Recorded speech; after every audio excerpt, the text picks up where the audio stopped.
بسم الله الرحمن الرحيم سيقول السفهاء من الناس ما ولاهم عن قبلتهم التي كانوا عليها قل لله المشرق والمغرب يهدي من يشاء إلى صراط مستقيم۔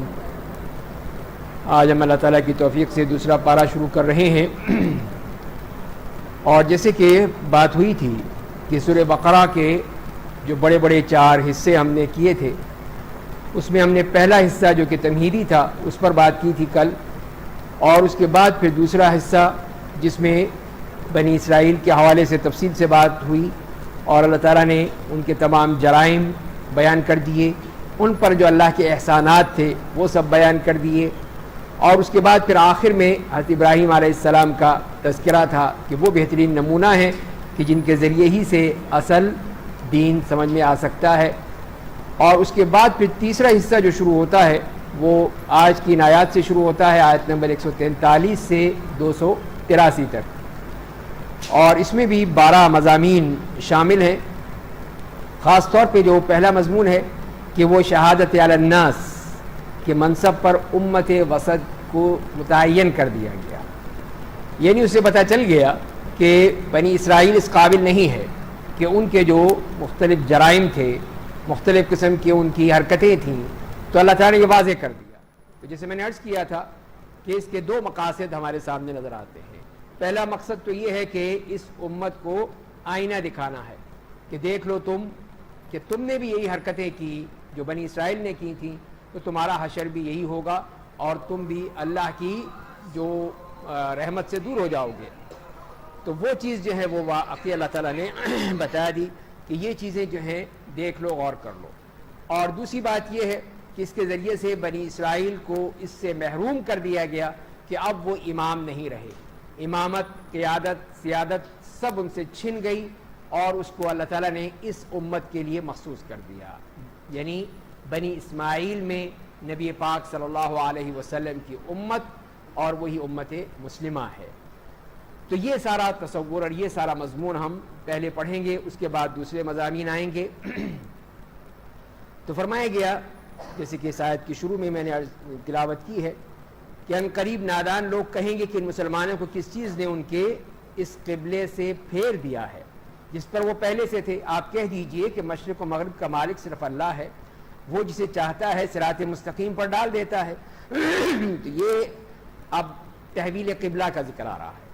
تو تحویل قبلہ یہ پہلی نشانی تھی کہ وہ جو قبلہ تھا جس پر وہ پہلے سے آپ قائم تھے، اور یہود و نصارہ پر بھی اسی پر ہی تھے، اور نبی کریم صلی اللہ علیہ وسلم بھی اس پر تقریباً 16-17 مہینے اسی پر ہی نماز پڑھتے رہے، یعنی آپ اس طرح کھڑے ہوتے تھے وہاں جب مکے میں تھے تو خانہ کعبہ کے اس رخ پر کہ بیت المقدس بھی اسی رخ پر ہو، یعنی وہاں سے جنوباً شمالاً کا معاملہ ہے، تو آپ اس طرح کھڑے ہوتے تھے کہ آپ کا رخ شمال کی طرف ہو تاکہ خانہ کعبہ بھی آپ کے سامنے ہو جائے، اور بیت المقدس یا صخرہ جو ہے قبۃ الصخرہ وہ بھی آپ کے سامنے آ جائے۔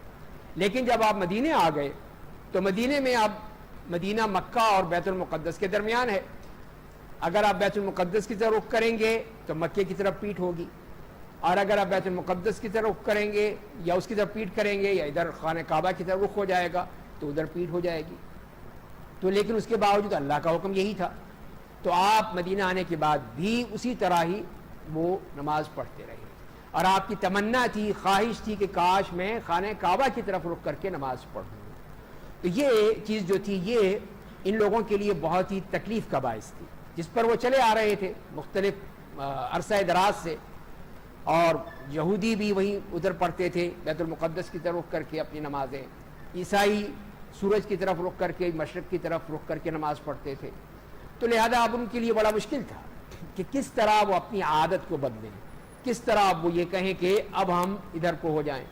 اور دوسری بات یہ ہے جسے قرآن کریم نے کہا کہ یہ تو اللہ کا معاملہ ہے، یہدی من یشاء الی صراط مستقیم، یہ سیدھا راستہ ہے، اس کی طرح اللہ تعالیٰ ہی ہدایت دیتا ہے، اللہ نے ہدایت دی ہے، اور اس کے مطابق ہی اب یہ عبادت ہو۔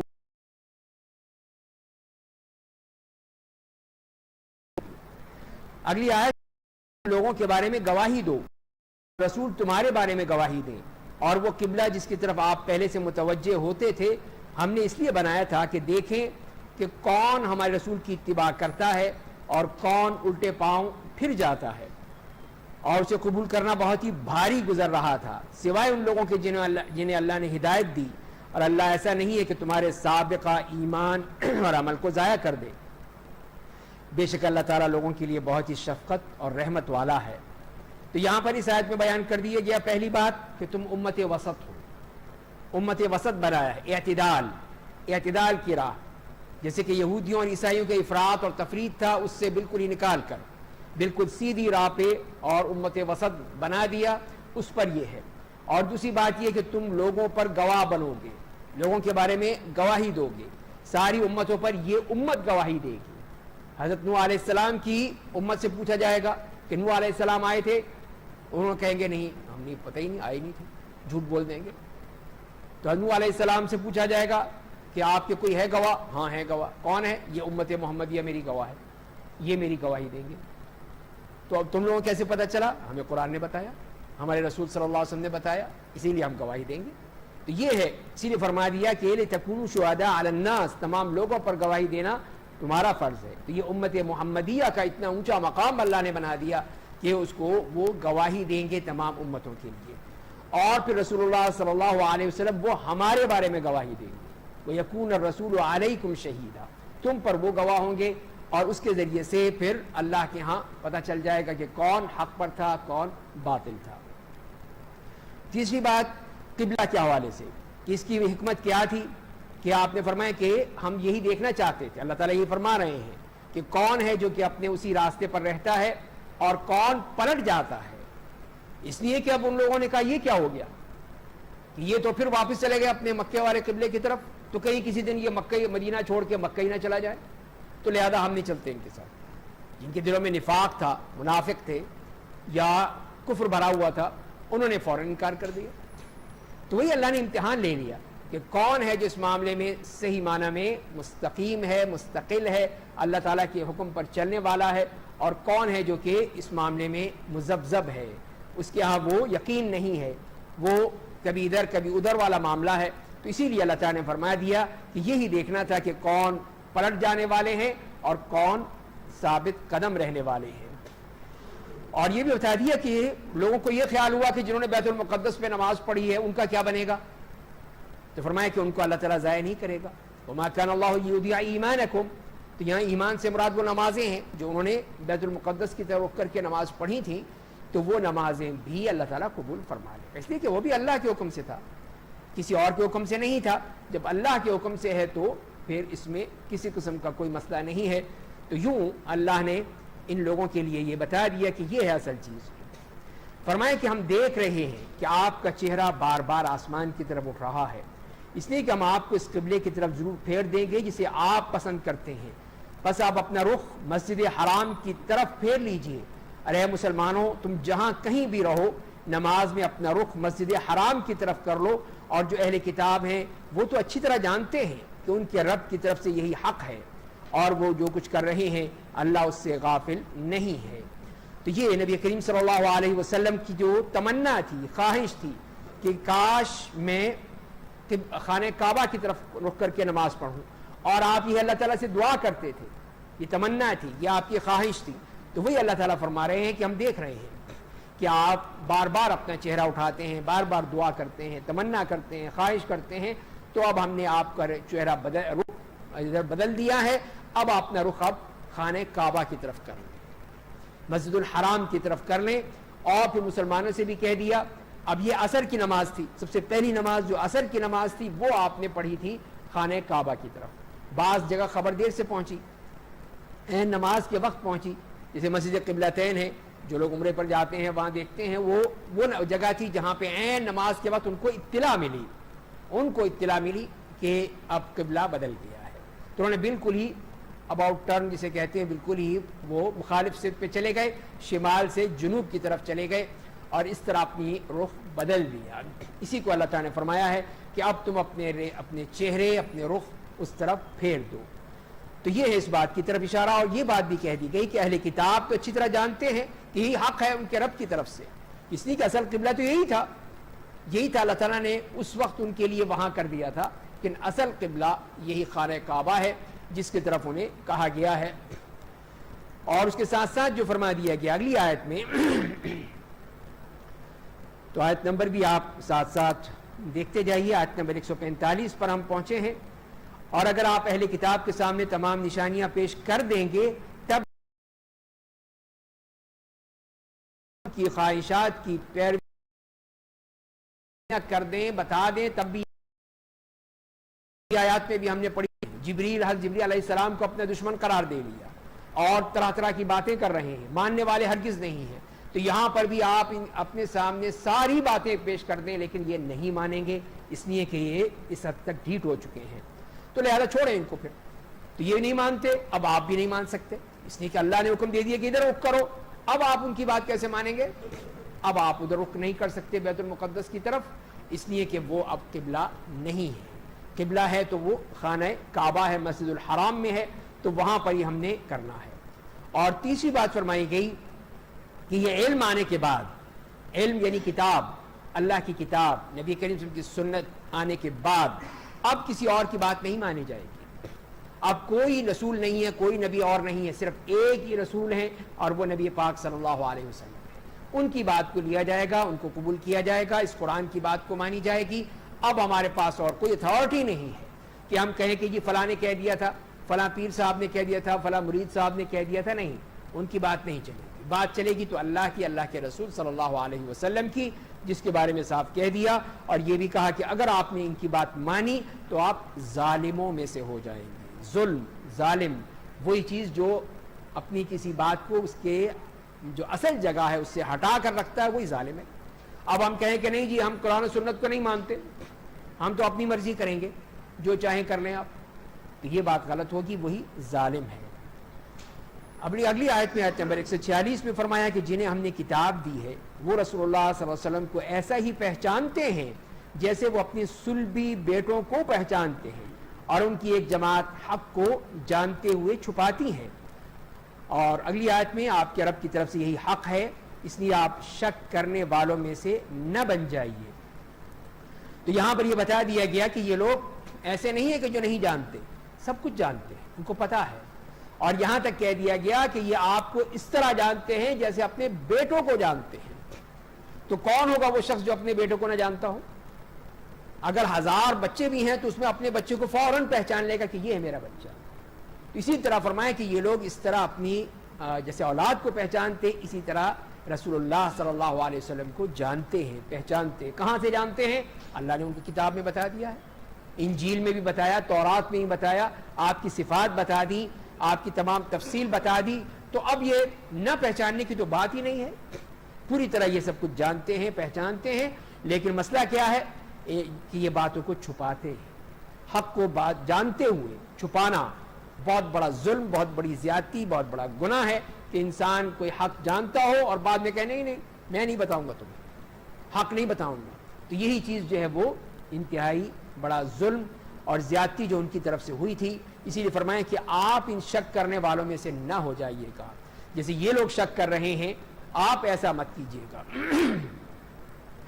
اگلی آیت میں فرمایا کہ اور ہر صاحب مذہب کا ایک قبلہ ہوتا ہے جس کی طرف وہ رخ کرتا ہے، پس تم لوگ نیک کاموں کی طرف سبقت کرو، تم جہاں کہیں بھی ہوگے اور اللہ تمہیں اکٹھا کرے گا، بے شک اللہ ہر چیز پر قادر ہے۔ تو یہ بتا دیا کہ ہر مذہب کا، ہر دین کا کوئی نہ کوئی قبلہ ہوتا ہے، اس سے رخ کرتے ہیں، جیسے کہ یہودی بیت المقدس کی طرف رخ کیا کرتے تھے، عیسائی مشرق کی طرف رخ کرتے ہیں، اور مسلمانوں کو پہلے بیت المقدس کی طرف کہا اور اس کے بعد پھر خانہ کعبہ کی طرف رخ کر دیا گیا۔ اب ہمارا سب کا، تمام مسلمانوں کا، جہاں پہ بھی ہو، بحر و بر میں ہو، ہوا میں ہو، جہاں پہ، کہ اللہ نے کس طرح ہمیں متحد کر دیا، متفق کر دیا کہ ہم پوری دنیا میں جہاں پر بھی ہوں سب کے سب مسلمان ایک رخ پر جاتے ہیں، کوئی دوسرا رخ نہیں ہوتا، سب کا رخ جو ہے وہ خانہ کعبہ کی طرف۔ تو یہی اللہ تعالیٰ کی طرف سے بہت بڑی نعمت ہے۔ فرمایا کہ کما ارسلنا فیکم رسولا منکم یتلو علیکم آیاتنا، جیسا کہ ہم نے تمہاری رہنمائی کے لیے تمہیں میں سے ایک رسول بھیجا جو ہماری آیات تمہیں پڑھ کر سناتا ہے، تمہیں پاک کرتا ہے، قرآن و سنت کی تعلیم دیتا ہے اور تمہیں وہ کچھ سکھاتا ہے جو تم نہیں جانتے تھے، بس تم لوگ مجھے یاد کرو، میں تمہیں یاد رکھوں گا، میرا شکر ادا کرو اور ناشکری مت کرو۔ تو یہی وہ دعا ہے جو حضرت ابراہیم علیہ السلام نے کی تھی، جیسے کہ ہم نے پچھلے پارے میں پڑھا کہ جب وہ خانہ کعبہ کی تعمیر کر رہے تھے تو یہ دعا کرتے جا رہے کہ ربنا وابعث فیہم رسولا منہم یتلو علیہم آیاتی۔ تو یہاں پر فرمایا کہ جس طرح ہم نے تمہاری رہنمائی کے لیے ایک رسول بھیجا، جسے خانہ کعبہ کیا، اسی طرح ہم نے ایک رسول بھی بھیجا ہے تاکہ تمہاری رہنمائی کرے، اور وہ کیا کرے گا؟ آیات کی تلاوت کرے گا، تمہیں پاک کرے گا، تمہیں قرآن کی تعلیم دے گا، تمہیں حکمت کی تعلیم دے گا، 4 اس کی ڈیوٹیز ہیں، وہ اس کو پورا کرے گا اور تمہیں صحیح معنی میں اس کی صراط مستقیم بتا دے گا، اور جو چیز تم نہیں جانتے وہ چیزیں بھی تمہیں بتائے گا۔ تو لہذا تم کیا کرو؟ فاذکرونی اذکرکم، مجھے یاد کرو میں تمہیں یاد کروں گا، میرا شکر ادا کرو اور ناشکری مت کرو۔ تو یہ اللہ تعالیٰ نے واضح طور پر کہہ دیا۔ تو جو اللہ تعالیٰ کا ذکر کرتا ہے، اللہ کو یاد کرتا ہے، اللہ کے احکام کے مطابق چلتا ہے، تو اللہ تعالیٰ بھی اس کو یاد کرتے ہیں۔ جیسے کہ حدیث میں بھی آتا ہے کہ جو اس نے مجھے اپنے دل میں یاد کرتا ہے میں اسے اپنے دل میں یاد کرتا ہوں، جو بڑے مجمع میں مجھے یاد کرتا ہے میں اس سے بڑھ کر مجمع ہے ملائے اعلیٰ میں، اس میں اس کو یاد کرتا ہوں۔ تو اللہ تعالیٰ پھر اپنے بندوں کو اس طرح یاد رکھتا ہے، بشرطے کہ بندے بھی اس کو یاد رکھیں۔ بندے بھول جاتے ہیں تبھی وہ غفلت کا شکار ہو جاتے ہیں۔ اور دوسری بات یہ ہے کہ شکر ادا کرو، ناشکری مت کرو۔ اتنی نعمتیں ہیں، کتنی نعمتیں دی ہیں تمہیں، جو اللہ تعالیٰ بتا رہے ہیں قرآن کریم میں بھی اور سمجھانے کے لیے بھی۔ حصہ شروع ہوتا ہے جس میں فرمایا کہ یا ایھا الذین آمنوا استعینوا بالصبر والصلاۃ، اے ایمان والو صبر اور نماز سے مدد لو، بے شک اللہ صبر کرنے والوں کے ساتھ ہے۔ تو یہاں پر 153 سے 158 تک اس میں مختلف احکام دیے گئے ہیں جو آگے آ رہے ہیں۔ تو اس آیت میں 2 چیزوں کے ذکر فرمایا گیا کہ نماز اور صبر، یہ 2 چیزیں ہیں۔ پہلے بھی ہم پڑھ چکے ہیں آیت نمبر 45 میں وَاسْتَعِينُوا بِالصَّبْرِ وَالصَّلَاةِ وَإِنَّهَا لَكَبِيرَةٌ إِلَّا عَلَى الْخَاشِعِينَ، کہ مدد لو صبر سے اور نماز سے، اور نماز بہت ہی بھاری ہے کن پر؟ فرمائے کہ جو لوگ خاشعین کے علاوہ ہیں، اللہ سے جو خشوع و خضوع سے نماز پڑھتے ہیں ان کے علاوہ، ان کے لیے تو بہت آسان ہے، وہ آرام سے نماز پڑھتے ہیں، لیکن جو خاشع نہیں ہے ان کے لیے بہت ہی مصیبت بن جاتی ہے، بھاگتے ہیں جلدی سے نکلو نماز پڑھ لی بھاگو، اب تو بھاگنے کی فکر میں ہوتے ہیں۔ تو یہ نے فرمایا کہ ان کے لیے بہت بھاری ہوتی ہے، لیکن یہاں پر صرف یہی فرمایا گیا کہ صبر اور نماز سے مدد لو، اس لیے کہ اللہ تعالیٰ صبر کرنے والوں کے ساتھ ہوتا ہے۔ اور صبر بھی جو 3 طرح کا صبر ہے، ایک تو یہ ہے کہ جتنے بھی حرام کی چیزیں ہیں، گناہ ہیں، ان میں چاہے کتنی چاہت کیوں نہ ہو، دل چاہ رہا ہو، لیکن خاص طور پہ رمضان میں اس روزے کے دنوں میں ان سے اپنے آپ کو بچانا ہے، ان کو بچانے کے لیے صبر کرنا ہے کہ میں نے اب یہ چیزیں نہیں دیکھنی، یہ کام نہیں کرنے، اس لیے کہ میرا روزہ خراب ہو جائے گا، میرا گناہ مجھ پر لازم آ جائے گا۔ اور دوسری چیز ہے کہ اللہ تعالیٰ کی جو اعمال ہیں، نیکیاں ہیں، نیک اعمال ہیں، اس پر کرنے میں صبر۔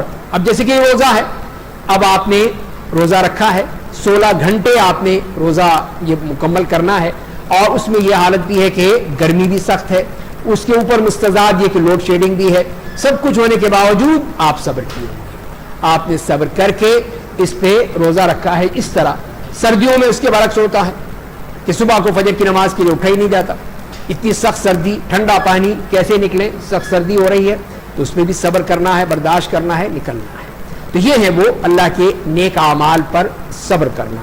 اور تیسری چیز یہ ہے کہ جو مصائب ہیں، حادثات ہیں، پریشانیاں ہیں، مصیبتیں ہیں، مشکلات ہیں، ان پر صبر کرنا، برداشت کرنا، رونا چیخنے کی بجائے صبر کر کے۔ تو یہ 3 طرح کا صبر ہے۔ تو اللہ تعالیٰ ایسے ہی صابر بندوں کے ساتھ ہے، ان کے ساتھ اللہ تعالیٰ ان کو مدد دیتا ہے۔ اس کا یہی مطلب ہے کہ جب یہ اللہ کی معیت ان کے ساتھ ہے، اللہ ان کے ساتھ ہے، تو ان کو اور ہمت دے گا اور طاقت دے گا کہ وہ اس پر صبر کر سکیں۔ اگلی آیت میں، آیت نمبر 154 میں فرمایا اور جو اللہ کی راہ میں مارے جائیں انہیں مردہ مت کہو، بلکہ وہ زندہ ہیں لیکن تم اس زندگی کا شعور نہیں کر پاتے۔ تو یہاں پہ یہ پہلی دفعہ جہاد کا ذکر آ رہا ہے۔ تو جہاد میں جو اس طرح اپنی راہ کو اللہ کی راہ میں قربان کر دیتے ہیں، اپنی جانوں کو، اپنے مال کو، اپنی جان کو قربان کرنے والے، ان کے لیے فرمایا کہ مردہ نہیں ہیں، زندہ ہیں، اپنے رب کے پاس ہے، جیسے کہ اگلی آیات میں آئے گا، وہاں پہ ان کو رزق دیا جا رہا ہے. تو وہ لوگ ہیں، لیکن تمہیں نہیں معلوم، تمہیں اس کا شعور نہیں ہے کہ وہ زندگی کیسی ہے، لیکن ان کی برزخی زندگی وہ اللہ کے ہاں بہت بڑی زندگی ہے، بہت ہی اونچا مقام ہے ایسے مجاہدین کے لیے. اگلی آیت میں فرمایا کہ آیت نمبر 155 میں وَلَنَبْلُوَنَّكُمْ بِشَيْءٍ مِّنَ الْخَوْفِ وَالْجُوعِ، اور ہم تمہیں آزمائیں گے کچھ خوف و ہراس اور بھوک سے، مال و جان اور پھلوں میں کمی سے، اور صبر کرنے والوں کو خوشخبری دے دیجئے.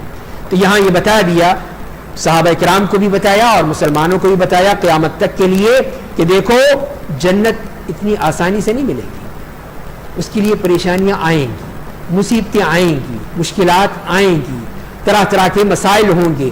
جسے فرمائیں کہ خوف و ہراس، کہیں کسی کا ڈر، کہیں کسی چیز کا ڈر، اور اس کے بعد بھوک، کھانے کو کچھ نہیں ملے گا، پھر مال جان اور پھلوں میں ان چیزوں میں کمی واقع ہو جائے گی، قحط پڑیں گے، طرح طرح کی چیزیں آئیں گی.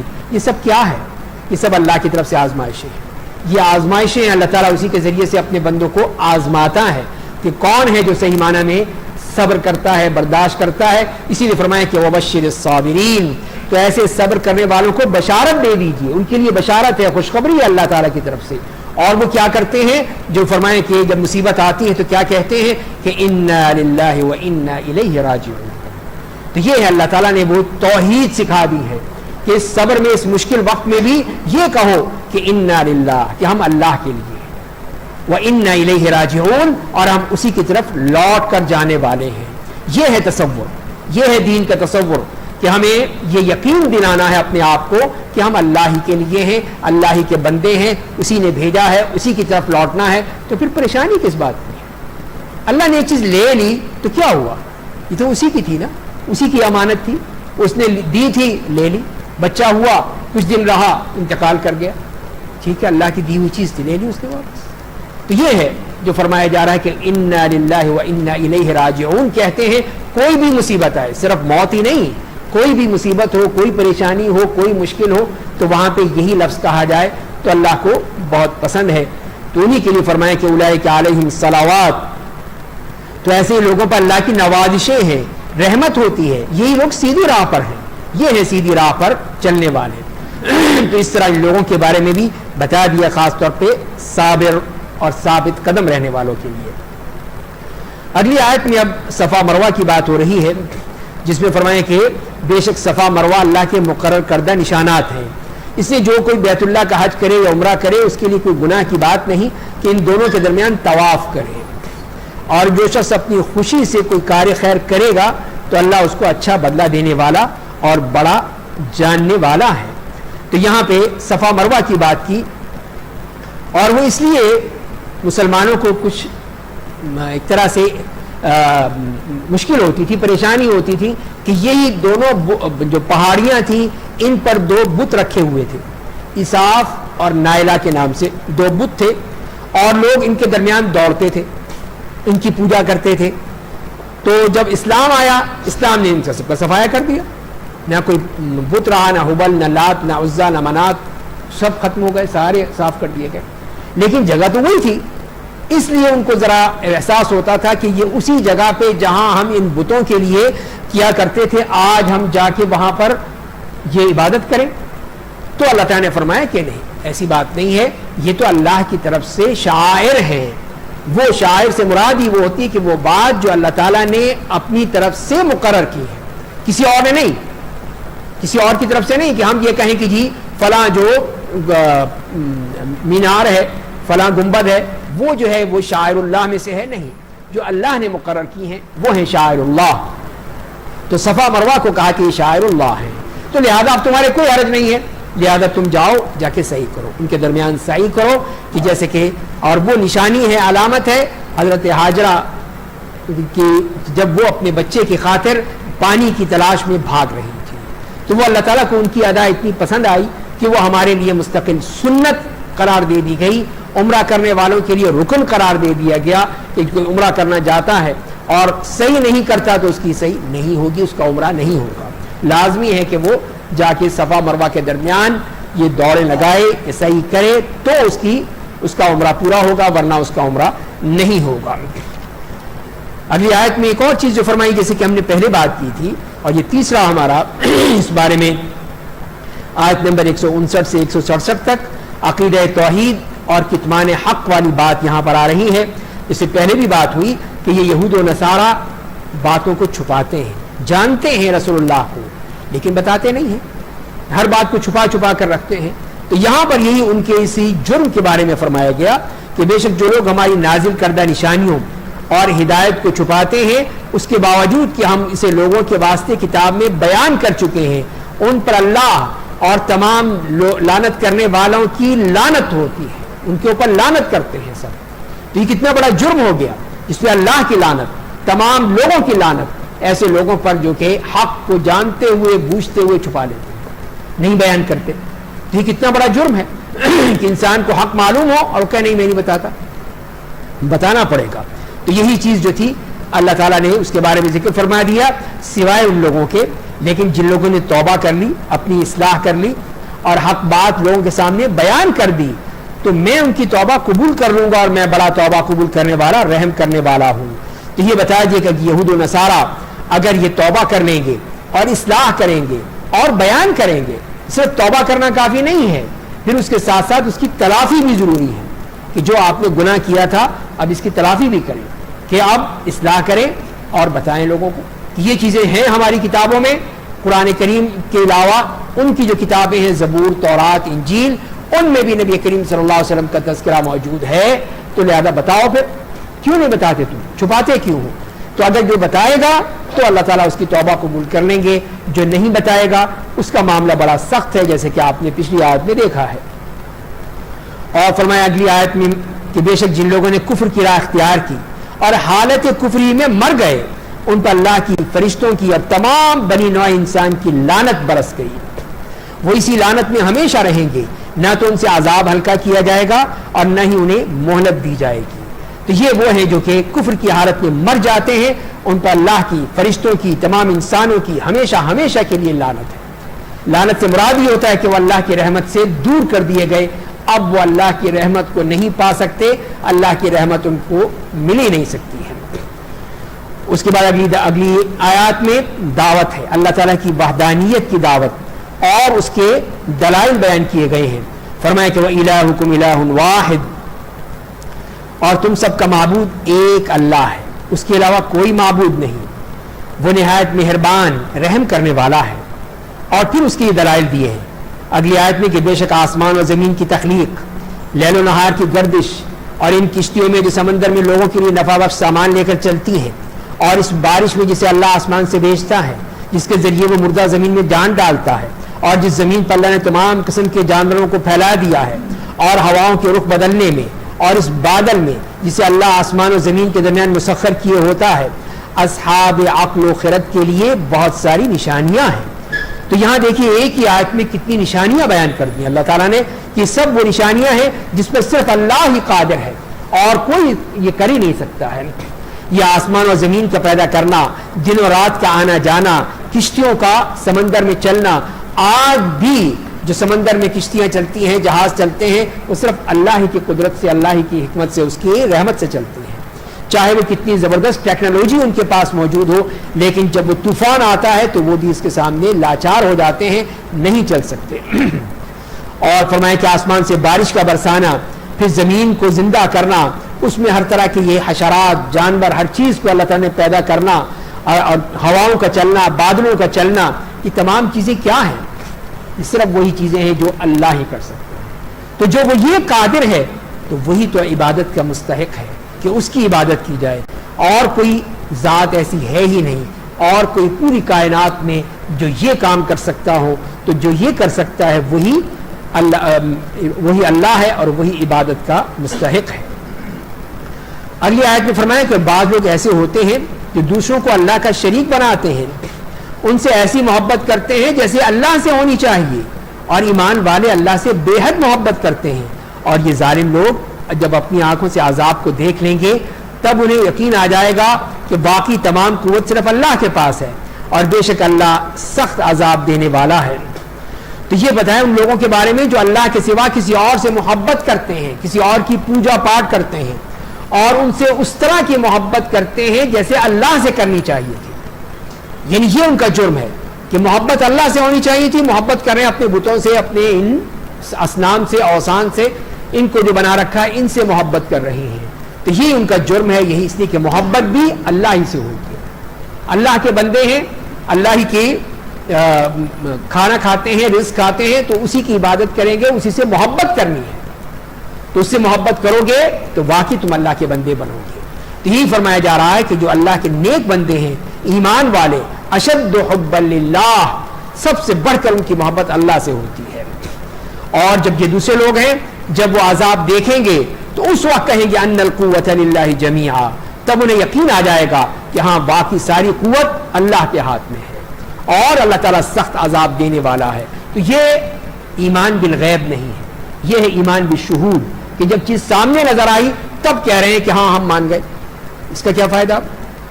جنت جہنم کو دیکھ کر اب وہ کہہ رہے ہیں کہ ہم ایمان لے آئے، تو فرمایا کہ نہیں، اب نہیں کوئی فائدہ ہوگا.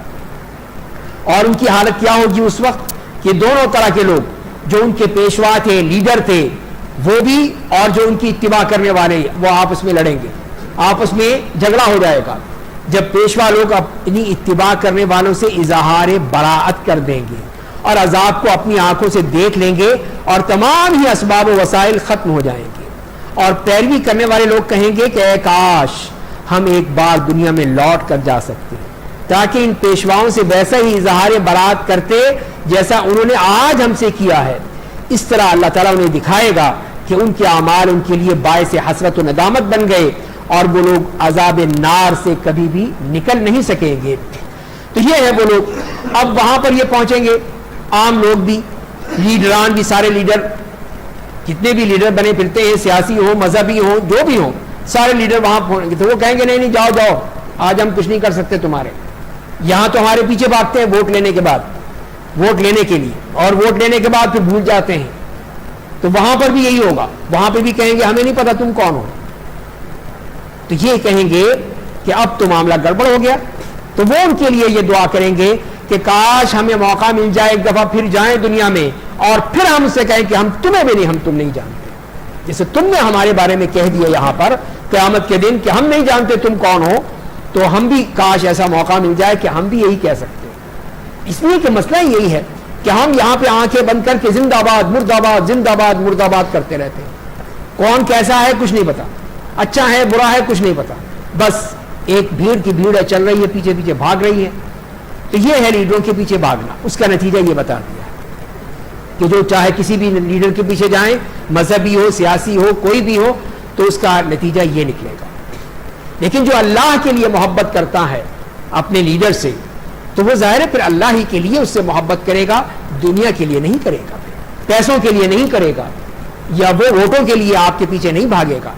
لیکن جو اللہ کے لیے محبت ہوتی ہے وہ دائمی ہوتی ہے، ہمیشہ رہنے والی ہوتی ہے. یہاں پہ تو بدلتی رہتی ہے، آج اس کے پیچھے، کل اس کے پیچھے، کل اس کے پیچھے بھاگتے رہتے ہیں پاگلوں کی طرح. تو یہ تو سیاست ہے ساری، جس میں کوئی دین نہیں، کوئی ایمان نہیں، کوئی عقیدہ نہیں، کوئی صحیح بات نہیں، بس ایک آنکھیں بند کر کے پیچھے بھاگتے چلے جاؤ. تو فرمایا کہ وہاں پتہ چلے گا تمہیں. اور اسی لیے فرمایا کہ کذالک یریہم اللہ اعمالہم حسرات علیہم، کہ اللہ تعالیٰ نے دکھائے گا کہ ان کے اعمال ان کے لیے اب باعث حسرت و ندامت بن جائیں گے کہ کاش ہم کر لیتے، کاش ہم اللہ کی بات مان لیتے، کاش ہم اللہ کے رسول کی بات مان لیتے، اس لیڈر کی بات نہ مانتے، اس پیر کی بات نہ مانتے، اس کے پیچھے نہ بھاگتے. تو اس وقت سوائے ندامت اور حسرت کے کچھ نہیں ہوگا. تو لہذا وقت یہی ہے کہ یہیں پر اس کو اللہ کی کتاب کو پڑھ لیا جائے اور اس کو مان لیا جائے، اور پھر وہ جہنم سے نہیں نکل سکیں گے. اب چوتھا جو مضمون ہے آیت نمبر 168 سے 176 تک، جس میں حلال و حرام کے احکام بیان کیے گئے ہیں. فرمایا کہ یا ایھا الناس کلوا مما فی الارض حلالا طیبا، اے لوگو زمین میں جتنی حلال و پاکیزہ چیزیں ہیں انہیں کھاؤ، اور شیطان کے نقش قدم کی اتباع مت کرو، بے شک وہ تمہارا بڑا کھلا ہوا دشمن ہے. تو پہلی بات تو یہ معلوم ہوئی کہ ہمیں سے جو حلال اور طیب وہ چیز ہونی چاہیے. ہو سکتا ہے کوئی چیز طیب ہو لیکن حلال نہ ہو، کوئی چیز حلال ہو لیکن طیب نہ ہو. دونوں شرطیں لازمی ہیں، حلال بھی ہو طیب بھی ہو، پاکیزہ چیز ہو. تو وہ چیزیں جو ہیں وہ ہمیں کھانی ہے، اور اس کی تفصیل آگے قرآن کریم میں بھی آئے گی اور احادیث میں بھی اس کو بیان کر دیا گیا۔ اور دوسری بات، یہ شیطان ہے جو ہمیں ورغلاتا ہے، بہکاتا ہے۔ وہ کہتا ہے کہ نہیں کوئی بات نہیں، بڑی مزیدار چیزیں کھا لو، چکھ لو، کوئی مسئلہ نہیں۔ جیسے حضرت آدم علیہ السلام کو حضرت حوا کو وہاں سے نکال باہر کیا کہ وہاں سے ان سے بھی کہا کہ چکھ لو، کھا لو، تھوڑا سا تو کھانا ہے، کیا مسئلہ ہے، کھا لو، اور پھر پھنس گئے ساری زندگی کے لیے۔ وہی ہمیں کہا جا رہا ہے کہ شیطان یہی چاہتا ہے کہ جو کچھ بھی ہو، حلال ہو حرام ہو، بس کھاؤ، مزے کرو، اصل تو مزہ کرنا، عیاشی کرنی ہے، عیش و عشرت ہے، وہ ہمیں چاہیے، وہ ہمیں مل جائے تو بس یہی کافی ہے۔ تو لہذا فرمائے کہ اس کے قدموں کے پیچھے مت چلو، اس کی اتباع مت کرو، وہ تمہارا دشمن ہے۔ تو دشمن کبھی کوئی صحیح بات کہے گا بھلا؟ وہ کوئی آپ کے فائدے کی بات کہے گا؟ وہ تو ہمیشہ تباہ کرنے کی بات کہے گا۔ اور اسی لیے فرما دیا اگلی آیت میں کہ وہ تمہیں برائی اور بے حیائی کا حکم دیتا ہے، وہ اس بات کا کہ تم اللہ کے بارے میں ایسی باتیں کرو جن کا تمہیں علم نہیں ہے۔ یہ ہے اس کا طریقہ کہ سب سے پہلی بات کہ وہ برائی کا حکم دے گا، جو بھی برا کام ہے وہ کروائے گا آپ سے کہ اب یہ کر لو، اب وہ کر لو۔ دوسری بات بے حیائی، کہ بے حیائی، فحاشی، بدکاری، عریانی، یہ چیزیں سب لے کر آتا ہے۔ اب دیکھ لیجیے ہمارے جتنے بھی ٹی وی چینلز کے اوپر رمضان کے نام پر کیا ہو رہا ہے، سب کچھ وہی بے حیائی، بدکاری، عریانی، فحاشی کی دعوت ہے، وہی سب کچھ کیا جا رہا ہے، کھیل کود تماشے ہیں۔ تو یہی وہ ڈاکو ہیں جو کہ ہماری نیکیوں کو ہم سے چرانا چاہتے ہیں، ہم سے چھیننا چاہتے ہیں۔ تو لہذا شیطان اس کے اوپر لگا ہوا ہے کہ آج بھی دیکھ لیجیے آپ، اسی چینلوں کے اوپر رمضان شروع ہو چکا ہے اور ان کی حرکتیں کیا ہیں، کیا کیا کس طرح سے وہ ہمیں چاہتے ہیں کہ ہم نے جو کچھ بھی کمایا ہے سب کچھ برباد ہو جائے، تباہ ہو جائے۔ تو یہ سب وہ شیطانی چالیں ہیں، شیطان جو ہے وہ یہ چاہتا ہے۔ اسی لیے فرمایا کہ اگلی آیت میں جب ان سے کہا جاتا ہے کہ اللہ نے جو نازل فرمایا اس کی اتباع کرو، تو وہ تو کہتے ہیں ہم تو اس کی اتباع کریں گے جس پر ہم نے اپنے آباء و اجداد کو پایا ہے۔ تو کیا اگرچہ ان کے آباء و اجداد کچھ نہیں سمجھتے تھے اور نہ ہی راہ راست پر ہوں، تب بھی انہی کی اتباع کرو گے؟ تو یہاں پر یہ بتا دیا کہ یہ قاعدہ نہیں ہے کہ ہم اپنے آباء و اجداد کے ہیں، ہمارے خاندان میں یہ ہوتا ہے، ہمارے قبیلے میں یہ ہوتا ہے، ہم لوگ یہ کرتے ہیں۔ نہیں، جو اللہ نے کہا ہے اس کی بات مانو، اس کی اتباع کرو۔ اتبعوا ما انزل اللہ، جو اللہ نے نازل کیا یہ قرآن، یہ حدیث، اس کی اتباع کرو تو اس فلاح پاؤ گے۔ لیکن جو آباء و اجداد ہیں، خاندان ہے، قبیلہ ہے، لوگ ہیں، نہیں، اس سے بات نہیں بنے۔ اس سے معلوم یہی ہوا کہ ہمیں جو بات ماننی ہے وہ اللہ کی، اللہ کے رسول کی بات ماننی ہے، ہم نے کسی اور کی بات نہیں ماننی ہے، وہی راستہ ہے۔ تو لہذا یہی صحیح راستے پہ اگر ہم چلیں گے تو یہی ہمیں جنت تک لے جائے گا۔ اور پھر کافروں کی مثال دی ہے، ان کی مثال کیا ہے؟ فرمایا کہ اس چرواہے کی ہے جو کسی جانور کو پکارتا ہے لیکن وہ جانور سوائے پکار اور آواز کے کچھ نہیں سنتا۔ تو یہ اہل کفر بہرے، گونگے اور اندھے ہیں، یہ لوگ کچھ نہیں سمجھتے۔ تو ان کافروں کی مثال دی ہے جیسے کہ پچھلے پارے میں بھی ہم پڑھ چکے ہیں، سم بکم عمی، یہاں پہ بھی یہی فرمایا ہے کہ یہاں پہ بھی کہ یہ اہل کفر بہرے ہیں، کان تو ہیں ان کے لیکن سنتے نہیں ہیں، اپنی مرضی کی سنتے ہیں، اللہ کی بات نہیں سنتے۔ اور اسی طرح فرمائے کہ یہ لوگ گونگے ہیں، زبان تو ہے ان کی، بولتے تو ہیں لیکن حق نہیں بولتے، جو اپنے من کی بات ہے وہی بولیں گے، یہ ان کا معاملہ ہے۔ اور تیسری بات کہ اندھے ہیں، آنکھیں ہیں لیکن دیکھتے نہیں ہیں، وہی کچھ دیکھتے ہیں جو ان کی خواہش ہوتی ہے، اس خواہش پر چلتے ہیں، اس کے مطابق دیکھتے ہیں، جو اللہ نے دکھایا ہے، اللہ کے رسول نے بتایا اس کو نہیں دیکھتے۔ اسی لیے فرمایا کہ سم بکم عمی فہم لا یعقلون۔ تو جب اس طرح آدمی اندھا، بہرا، گونگا ہو جائے گا تو پھر عقل بھی ختم ہو جائے گی، عقل بھی باقی نہیں رہے گی، وہ کچھ نہیں سمجھ سکے گا۔ اس کے بعد ایک اور حکم دیا کہ یا ایھا الذین آمنوا کلوا من طیبات ما رزقناکم، اے ایمان والو ہماری عطا کردہ پاکیزہ چیزیں کھاؤ، اللہ کا شکر ادا کرو اگر تم واقعی صرف اسی کی عبادت کرتے ہو۔ تو اللہ تعالیٰ نے سورہ مومنون میں انبیاء کرام کو بھی یہ حکم دیا یا ایھا الرسل کلوا من طیبات واعملوا صالحا، اور یہاں پر ہمیں یہی حکم دیا کہ اے ایمان والو پاکیزہ چیزیں کھاؤ، جو پاک ہیں، حلال ہیں، اللہ کا دیا ہوا رزق ہے وہ کھاؤ، اور اللہ تعالیٰ کا شکر ادا کرو، اسی کے بندے ہو۔ اب حرام کیا ہے، اس سے بچنا ہے تمہیں، باقی چیزیں پاک ہیں، یہ حرام کی فہرست دے دی کہ یہ حرام ہے، اس سے بچ کر رہنا ہے، اس کے علاوہ جو چیزیں ہیں وہ تمہارے لیے حلال کر دی گئی۔ وہ کیا ہیں؟ فرمایا کہ اللہ نے تم پر مردار خون، خاص طور پہ بہتا ہوا خون، سور کا گوشت اور اس جانور کو حرام کر دیا جسے غیر اللہ کے نام سے ذبح کیا گیا ہو. تو یہ چیزیں حرام ہو گئی، قطعی طور پر حرام ہے. لیکن اگر پریشانی ہو جائے، مصیبت آ جائے، قحط ہو جائے، کھانے کو کچھ نہ مل رہا ہو، جان پہ بنی ہوئی ہو، تو پھر کیا کریں؟ تو فرمایا اگر کوئی شخص انتہائی مجبوری کی حالت میں جبکہ اللہ کا نافرمان اور حد سے تجاوز کرنے والا نہ ہو تو استعمال کر لے، تو اس پر کوئی گناہ نہیں ہے، پھر معاف کر دیا اس کو. بے شک اللہ مغفرت کرنے والا اور رحم کرنے والا ہے. تو اس طرح اللہ تعالیٰ نے یہ چیزیں کہ یہ مردہ جانور، مردہ سے مراد یہ کہ جو اپنی جان سے خود مر گیا ہو، آپ نے نہیں مارا اس کو، وہ خود ہی مر گیا، تو لہذا وہ مردار ہے، میت ہے، میتہ ہے، تو لہذا ہم اس کو نہیں کھا سکتے. دوسری چیز وہ خون، جسے میں نے عرض کیا کہ دم مسفوحن کہا گیا ہے، یعنی بہتا ہوا خون، جمع ہوا خون کہیں ہے، گوشت میں لگا ہوا ہے، دھوتے ہوئے نہیں رہا، کوئی بات نہیں، وہ مسئلہ نہیں ہوگا. لیکن بہتے ہوئے خون کو کھانا یا پینا یہ حرام ہے، ناجائز ہے. لیکن اس کے علاوہ جب لیا جاتا ہے تو خون لینا اور خود ٹرانسفر کرنا وہ ایک الگ چیز ہے، وہ کھانا پینا نہیں ہے. کھانا پینا وہی ہے جو کہ منہ سے ہوتا ہے، وہ اس کی ضرورت ہوتی ہے کہ شخص میں خون کی کمی ہو گئی ہے، زخمی ہو گیا ہے، تو وہ آپ اس کو بلڈ ٹرانسفر کر سکتے ہیں، تو وہ جائز بات ہے، اس میں وہ کھانے پینے والی بات نہیں ہوتی.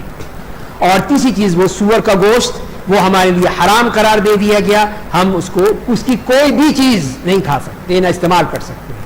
اس کے نہ بال ہیں، نہ کھال ہے، نہ اس کی رگیں ہیں، نہ اس کا خون ہے، نہ اس کا گوشت ہے، اور اس کی کوئی چیز کوئی ہم استعمال نہیں کر سکتے، سب حرام قرار دے. اور چوتھی چیز جو غیر اللہ کے نام پہ کوئی چیز ہو، غیر اللہ کے نام پہ ذبح کیا گیا ہو، کسی بت کے نام پہ، کسی پیر کے نام پہ، کسی کبیر کے نام پہ وہ جو کیا ہے وہ بھی حرام ہے، ناجائز ہے، وہ ہم نہیں کھا سکتے. لیکن رخصت یہی ہے کہ جس میں کہہ دیا گیا کہ اگر کوئی ایسی حالت ہو جائے اضطرار کی حالت، تو اضطرار کیا ہوگا؟ وہ وہی حالت ہے کہ جب انسان کی جان پر بنی ہوئی ہو، مرنے کے قریب ہو، کہ اگر اس نے کچھ نہ کھایا تو وہ مر جائے گا، اگر اس نے کچھ نہ پیا تو وہ مر جائے گا، تو اس صورت میں اس کے لیے وہ چیز حلال ہو جائے گی، اس میں سے کھا سکتا ہے. تو اللہ کی نافرمانی نہ کرے، یعنی ایسی صورت میں ہی کھائے. یہ نہیں ہے کہ چلو جی تھوڑی سی بھوک لگ رہی ہے تو اگر نہ کھایا تو یہ ہو جائے گا، وہ ہو جائے گا، نہیں. اس میں اگر آپ صبر کر سکتے ہیں تو صبر کریں. اور دوسری بات یہ ہے کہ حد سے تجاوز نہ کریں.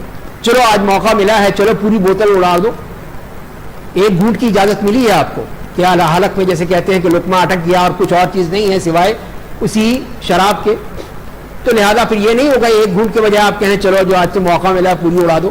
نہیں، آپ کو ایک گھونٹ ہی کی اجازت ہوگی کہ اس کے ذریعے سے آپ کے حلق میں جو لقمہ پھنس گیا ہے اس کو نیچے اتارنے کے لیے. اور گوشت بھی کھانے کے لیے اگر مردار کا گوشت کھانا پڑ رہا ہے یا نعوذ باللہ سور کا گوشت بھی اگر کھانا پڑ رہا ہے تو وہ بھی اتنا ہی جائز ہوگا جس سے جان بچ جائے بس. تو یہی دو شرطیں بتا دی گئی ہیں، دیکھو اس کا خیال رکھو، باقی اس کے لیے تمہارے لیے اجازت دے دی گئی ہے. اسی طرح سمندر کا جو پانی ہے وہ پاک کر دیا گیا، اس کا مردہ حلال قرار دے دیا گیا، تو یہ بھی ہمیں حدیث سے معلوم ہوا.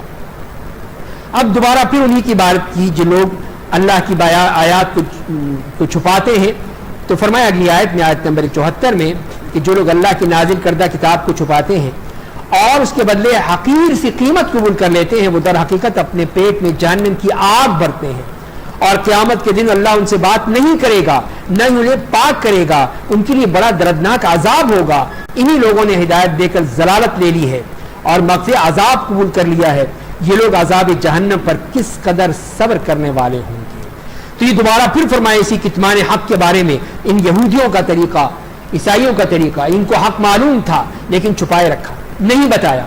تو فرمایا کہ ان کا معاملہ کیا ہوگا، کہ ایک تو پہلی بات کہ اس کے بدلے اگر وہ بیع و شراء کر خریدتے ہیں، بیچتے ہیں، تو وہ اپنے پیٹ میں آگ بھر رہے ہیں، آگ بھر رہے ہیں، جہنم کی آگ ان کے پیٹ میں. اللہ تعالیٰ ان سے بات نہیں کرے گا. تو اللہ تعالیٰ کی بات کرنا اللہ کی رحمت ہوتی ہے. اللہ تعالیٰ ان سے بات کرے گا جو اللہ تعالیٰ کے نیک بندے ہیں. جو اللہ کے نیک بندے نہیں ہیں، الف ان سے بات نہیں ہوگی.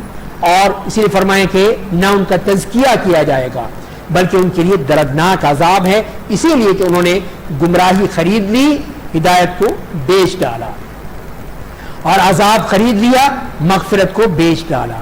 یہ انہوں نے کر لیا، تو اسی لیے پھر وہ اس قابل نہیں ہے.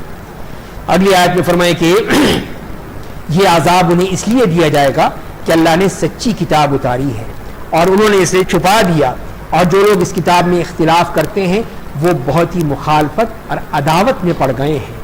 تو یہ ہے ان کا معاملہ، ان یہود و نصارہ کا، کہ اس معاملے میں صرف اور صرف اپنی ہی مرضی چلاتے ہیں، اللہ کے حکم پر نہیں چلتے۔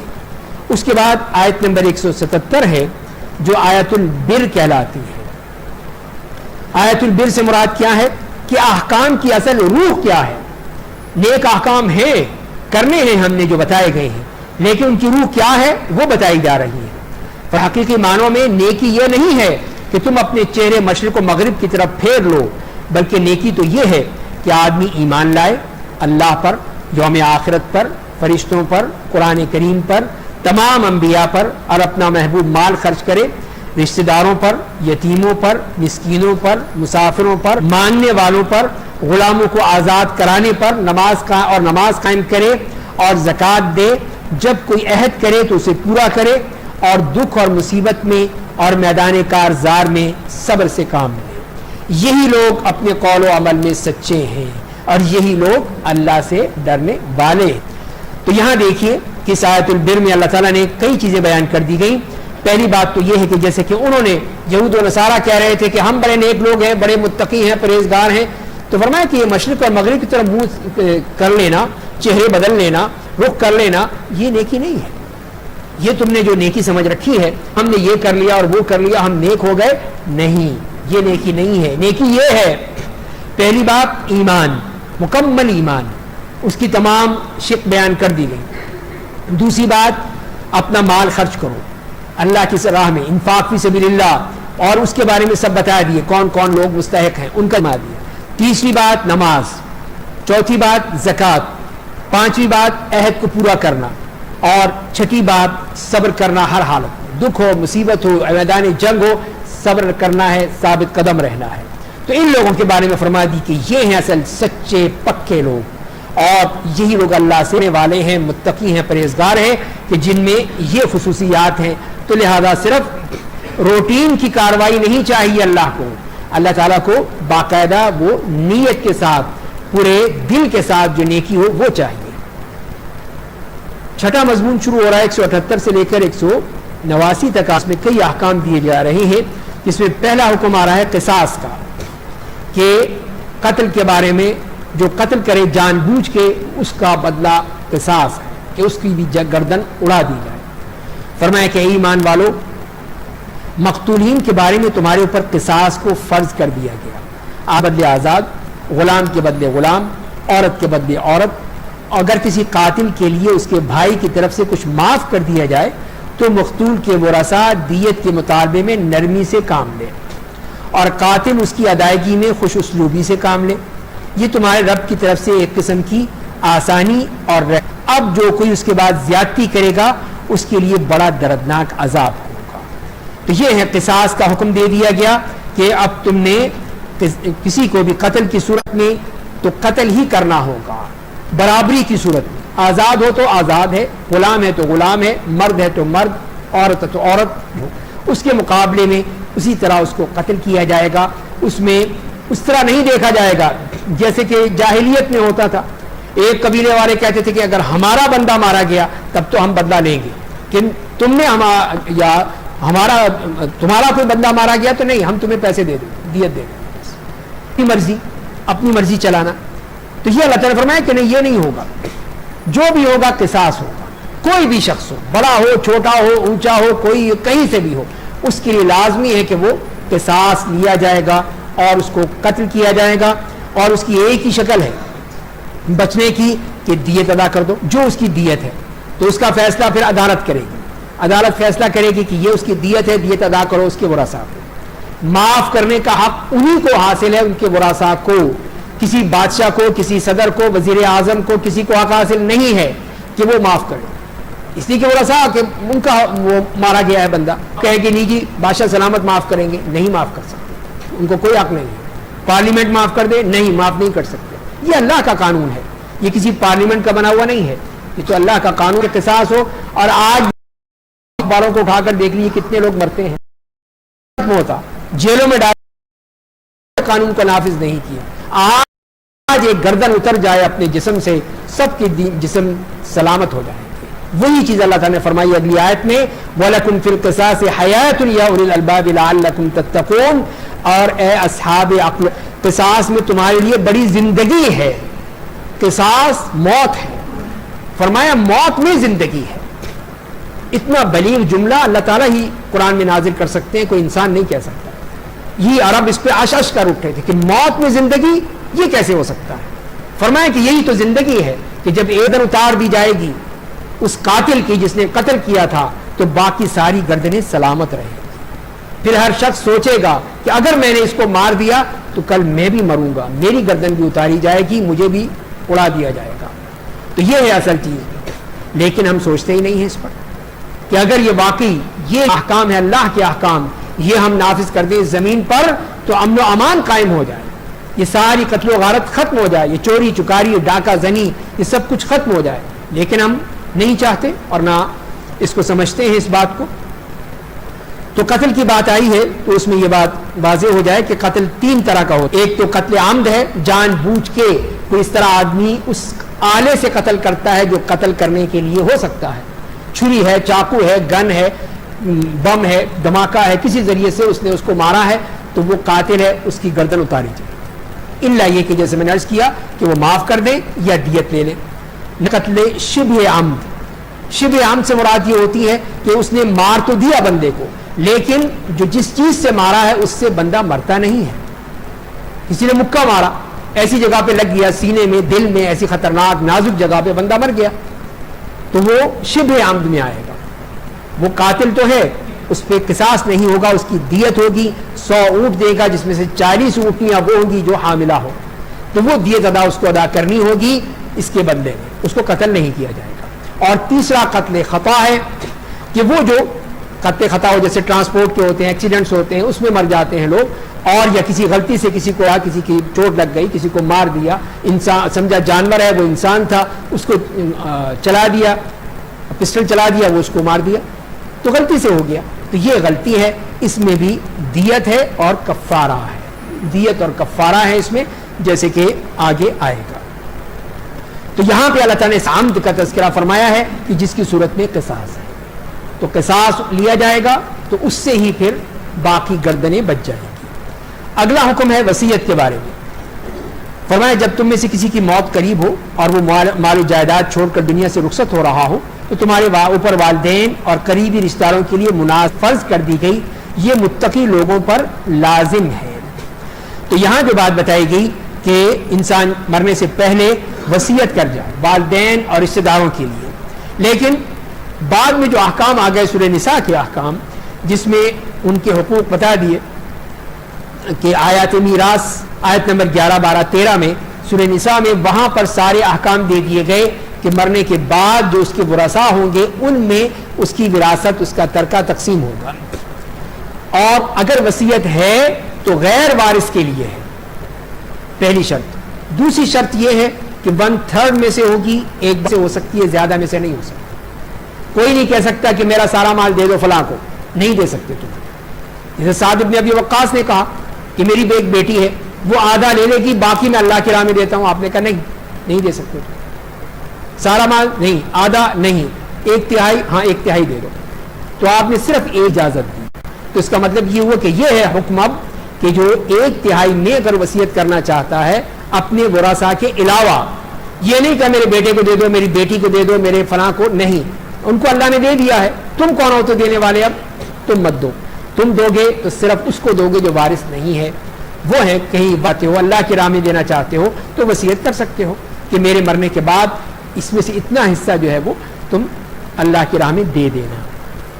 تو یہ ہے وہ وصیت کا معاملہ، اور اس کے بارے میں یہ فرما دیا پس اگر کوئی شخص وصیت سن لینے کے بعد اسے بدل دے گا تو اس کا گناہ اس کے بدلنے والوں کو ہوگا، بے شک اللہ بڑا سننے واننے والا ہے۔ مطلب یہ ہے کہ وصیت کو بدلا نہیں جا سکتا، الا یہ کہ اس میں کوئی غلط بات ہو، فلاں کو مت دینا، فلاں میرا بیٹا ہے اس کو مت دینا، حرام ہے، تو یہ بات غلط ہے، یہ نہیں کر سکتے، اس لیے کہ اللہ کی طرف سے حکم دیا گیا، آپ کون ہوتے ہیں اس کو بدلنے والے، تو آپ یہ وصیت نہیں کر سکتے، یا یہ کر دینا وہ کر دینا جو اللہ کے حکم سے نہیں ہے، تو لہذا ان کو تو بدلا جائے گا، لیکن جو صحیح ہے اس کو نہیں بدلا جا سکتا. اور اس کے بعد اگلی آیت میں فرمایا ہاں اگر کسی وصیت کرنے والے کی طرف سے جانبداری یا گناہ کا ڈر ہو، اس لیے کہ اگر کوئی شخص رشتہ داروں کے درمیان صلح کرا دے تو ایسا کرنے والے پر کوئی گناہ نہیں، بے شک کرنے والا اور رحم کرنے والا ہے. تو یہاں پر یہ بتا دیا کہ اگر اس نے کوئی ظلم کیا ہے، زیادتی کی ہے وصیت کرنے والے نے، تو وہ بدلی جا سکتی ہے. یہ غلط بات ہے، آپ ظلم نہ کریں، زیادتی نہ کریں، بلکہ جو حق ہے وہ دے دیں. اگلی آیت میں جو آ رہا ہے یہ روزے کے احکام آ رہے ہیں. تو فرمایا ایمان فرض کر دیے گئے ویسے ہی جیسے تم سے پہلے لوگوں پر فرض کیے گئے تھے تاکہ تم تقویٰ کی راہ اختیار کرو. تو اللہ نے حکم بھی بیان کر دیا کہ فرض ہے، اس کی تاریخ بھی بیان کر دی کہ پہلوں پر فرض کیے گئے تھے، اس کا حکم یا اس کی حکمت بھی بیان کر دی تاکہ تم تقویٰ کی راہ اختیار کرو. یہ ہے اصل. اور چند ایام ہے، اگر تم میں سے کوئی مریض ہو یا سفر میں ہو تو اتنے دن گن کر بعد میں روزہ رکھ لے. اور جنہیں روزے رکھنے میں مشقت اٹھانی پڑتی ہو وہ بطور فدیہ ہر روز ایک مسکین کو کھانا کھلا دے. اور جو کوئی اپنی خوشی سے زیادہ بڑائی کرنا چاہے تو اس کے لیے بہتر ہے. اور مشقت برداشت کرتے ہوئے روزہ رکھ لینا تمہارے لیے زیادہ بہتر، تم علم رکھتے ہو. تو یہ روزے کے احکام اللہ تعالیٰ نے دے دیے. پہلی بات تو یہ ہے کہ اس میں گھبرانے کی بات نہیں ہے، گنتی کے چند ایام ہیں، یعنی واقعی ابھی ایک پہلا روزہ ہے، اب آپ روزے رکھتے جائیے، آسانی ہوتی چلی جائے گی، محسوس بھی نہیں ہوگا یہاں تک کہ آخری دن آ جائے گا. تو یہ چند روزے ہیں، چند دن ہیں. روزے تو 30 ہیں، یہ 29. اس کی جو کیفیت ہے وہ ہم پر اتنی بوجھ نہیں ہے، اتنا بھاری نہیں ہے، بلکہ ہم جب رکھتے ہیں تو اللہ تعالیٰ کی طرف سے آسانی ہو جاتی ہے. اور دوسری بات یہ فرمائی کہ کوئی بیمار ہے یا مسافر ہے تو وہ اگر مشکل ہے، اس کے لیے مشقت ہے تو نہ رکھے روزہ، لیکن اس کی قضا کرنی پڑے گی. تو وہ ایسی صورت میں کہ جو بیماری ایسی ہے کہ وہ عارضی ہے، اس کے بعد علاج ہو گیا، ٹھیک ہو گیا، تو اب اس کو قضا کرے اس کے روزوں کی. اور اسی طرح مسافر ہے، سفر کیا تو سفر کے بعد گھر آ گئے، اب اپنی روزے قضا کریں. اور جو فرمائیں کہ جو لوگ مشقت آتے ہیں، جن کو جیسے کوئی بہت بوڑھے لوگ ہیں، بیمار ہیں، شوگر کا مریض ہے، ہیپاٹائٹس کا ہے، کینسر کا ہے، جو اتنے بڑے امراض ہیں جن میں وہ نہیں کر سکتا، اس کے لیے مشقت ہے اور اس نے دوا کھانی ہے، تو لہذا آپ اسے کہیں نہیں روزہ رکھو تو بیچارہ مر جائے گا. تو فرمائے کہ نہیں، وہ فدیہ دے دے. فدیہ تو طعام مسکین، فدیہ ادا کر دے. اپنے جو 2 وقت کا کھانا ہے ایک دن میں اس کا لگا لے حساب. ایک سا بنتا ہے 2 کلو، پونے 2، 2.5 کلو آٹا جو ہے یا گندم ہے یا اس کی قیمت وہ ادا کر دے. تو یہ اس طرح ان لوگوں کے لیے جو واقعی روزہ نہیں رکھ سکتے. جو رکھ سکتے ہیں ان کے لیے اگر رخصت ہے تو ان کو قضا کر. جیسے خواتین کے معاملات ہوتے ہیں ان میں بھی کہ وہ جو روزے ان کے خاص ایام میں رہ جاتے ہیں ان کو انہوں نے پورا کرنا ہے، بعد میں روزہ رکھیں. دودھ پلا رہی ہے، حمل کی صورت میں ہے تو بعد میں وہ روزہ رکھ لے. اگر نہیں رکھ سکتی ہیں، ایسے حالات پیدا ہو جاتے ہیں، تو پھر یہ ہے کہ وہ بھی فدیہ دینا چاہے. مسکینوں کو کھانا کھلانا چاہتا ہے 10 مسکین ہیں، وہ 20 کو کھلا دیا اس نے، اچھی بات ہے. آپ نے 10 تو فدیہ تھا، 10 آپ نے اللہ کے اپنے لیے اپنی طرف سے کر دیا اللہ کے لیے، تو یہ بہت اچھی بات ہے. تو لہذا اصل چیز یہی ہے کہ تم روزہ رکھو. پھر اس مہینے کے بارے میں فرمایا، رمضان کا یہ مہینہ، یہ وہ رمضان کا مہینہ تھا جس میں قرآن نازل ہوا، جو لوگوں کو راہ راست دکھاتا ہے، جس میں ہدایت کے لیے حق و باطل کے درمیان تفریق کرنے کی نشانیاں ہیں. پس جو کوئی اس مہینے کو پائے وہ روزہ رکھے. اور جو کوئی مریض ہو یا سفر میں تو اتنے دن گن کر بعد میں روزے رکھ لے.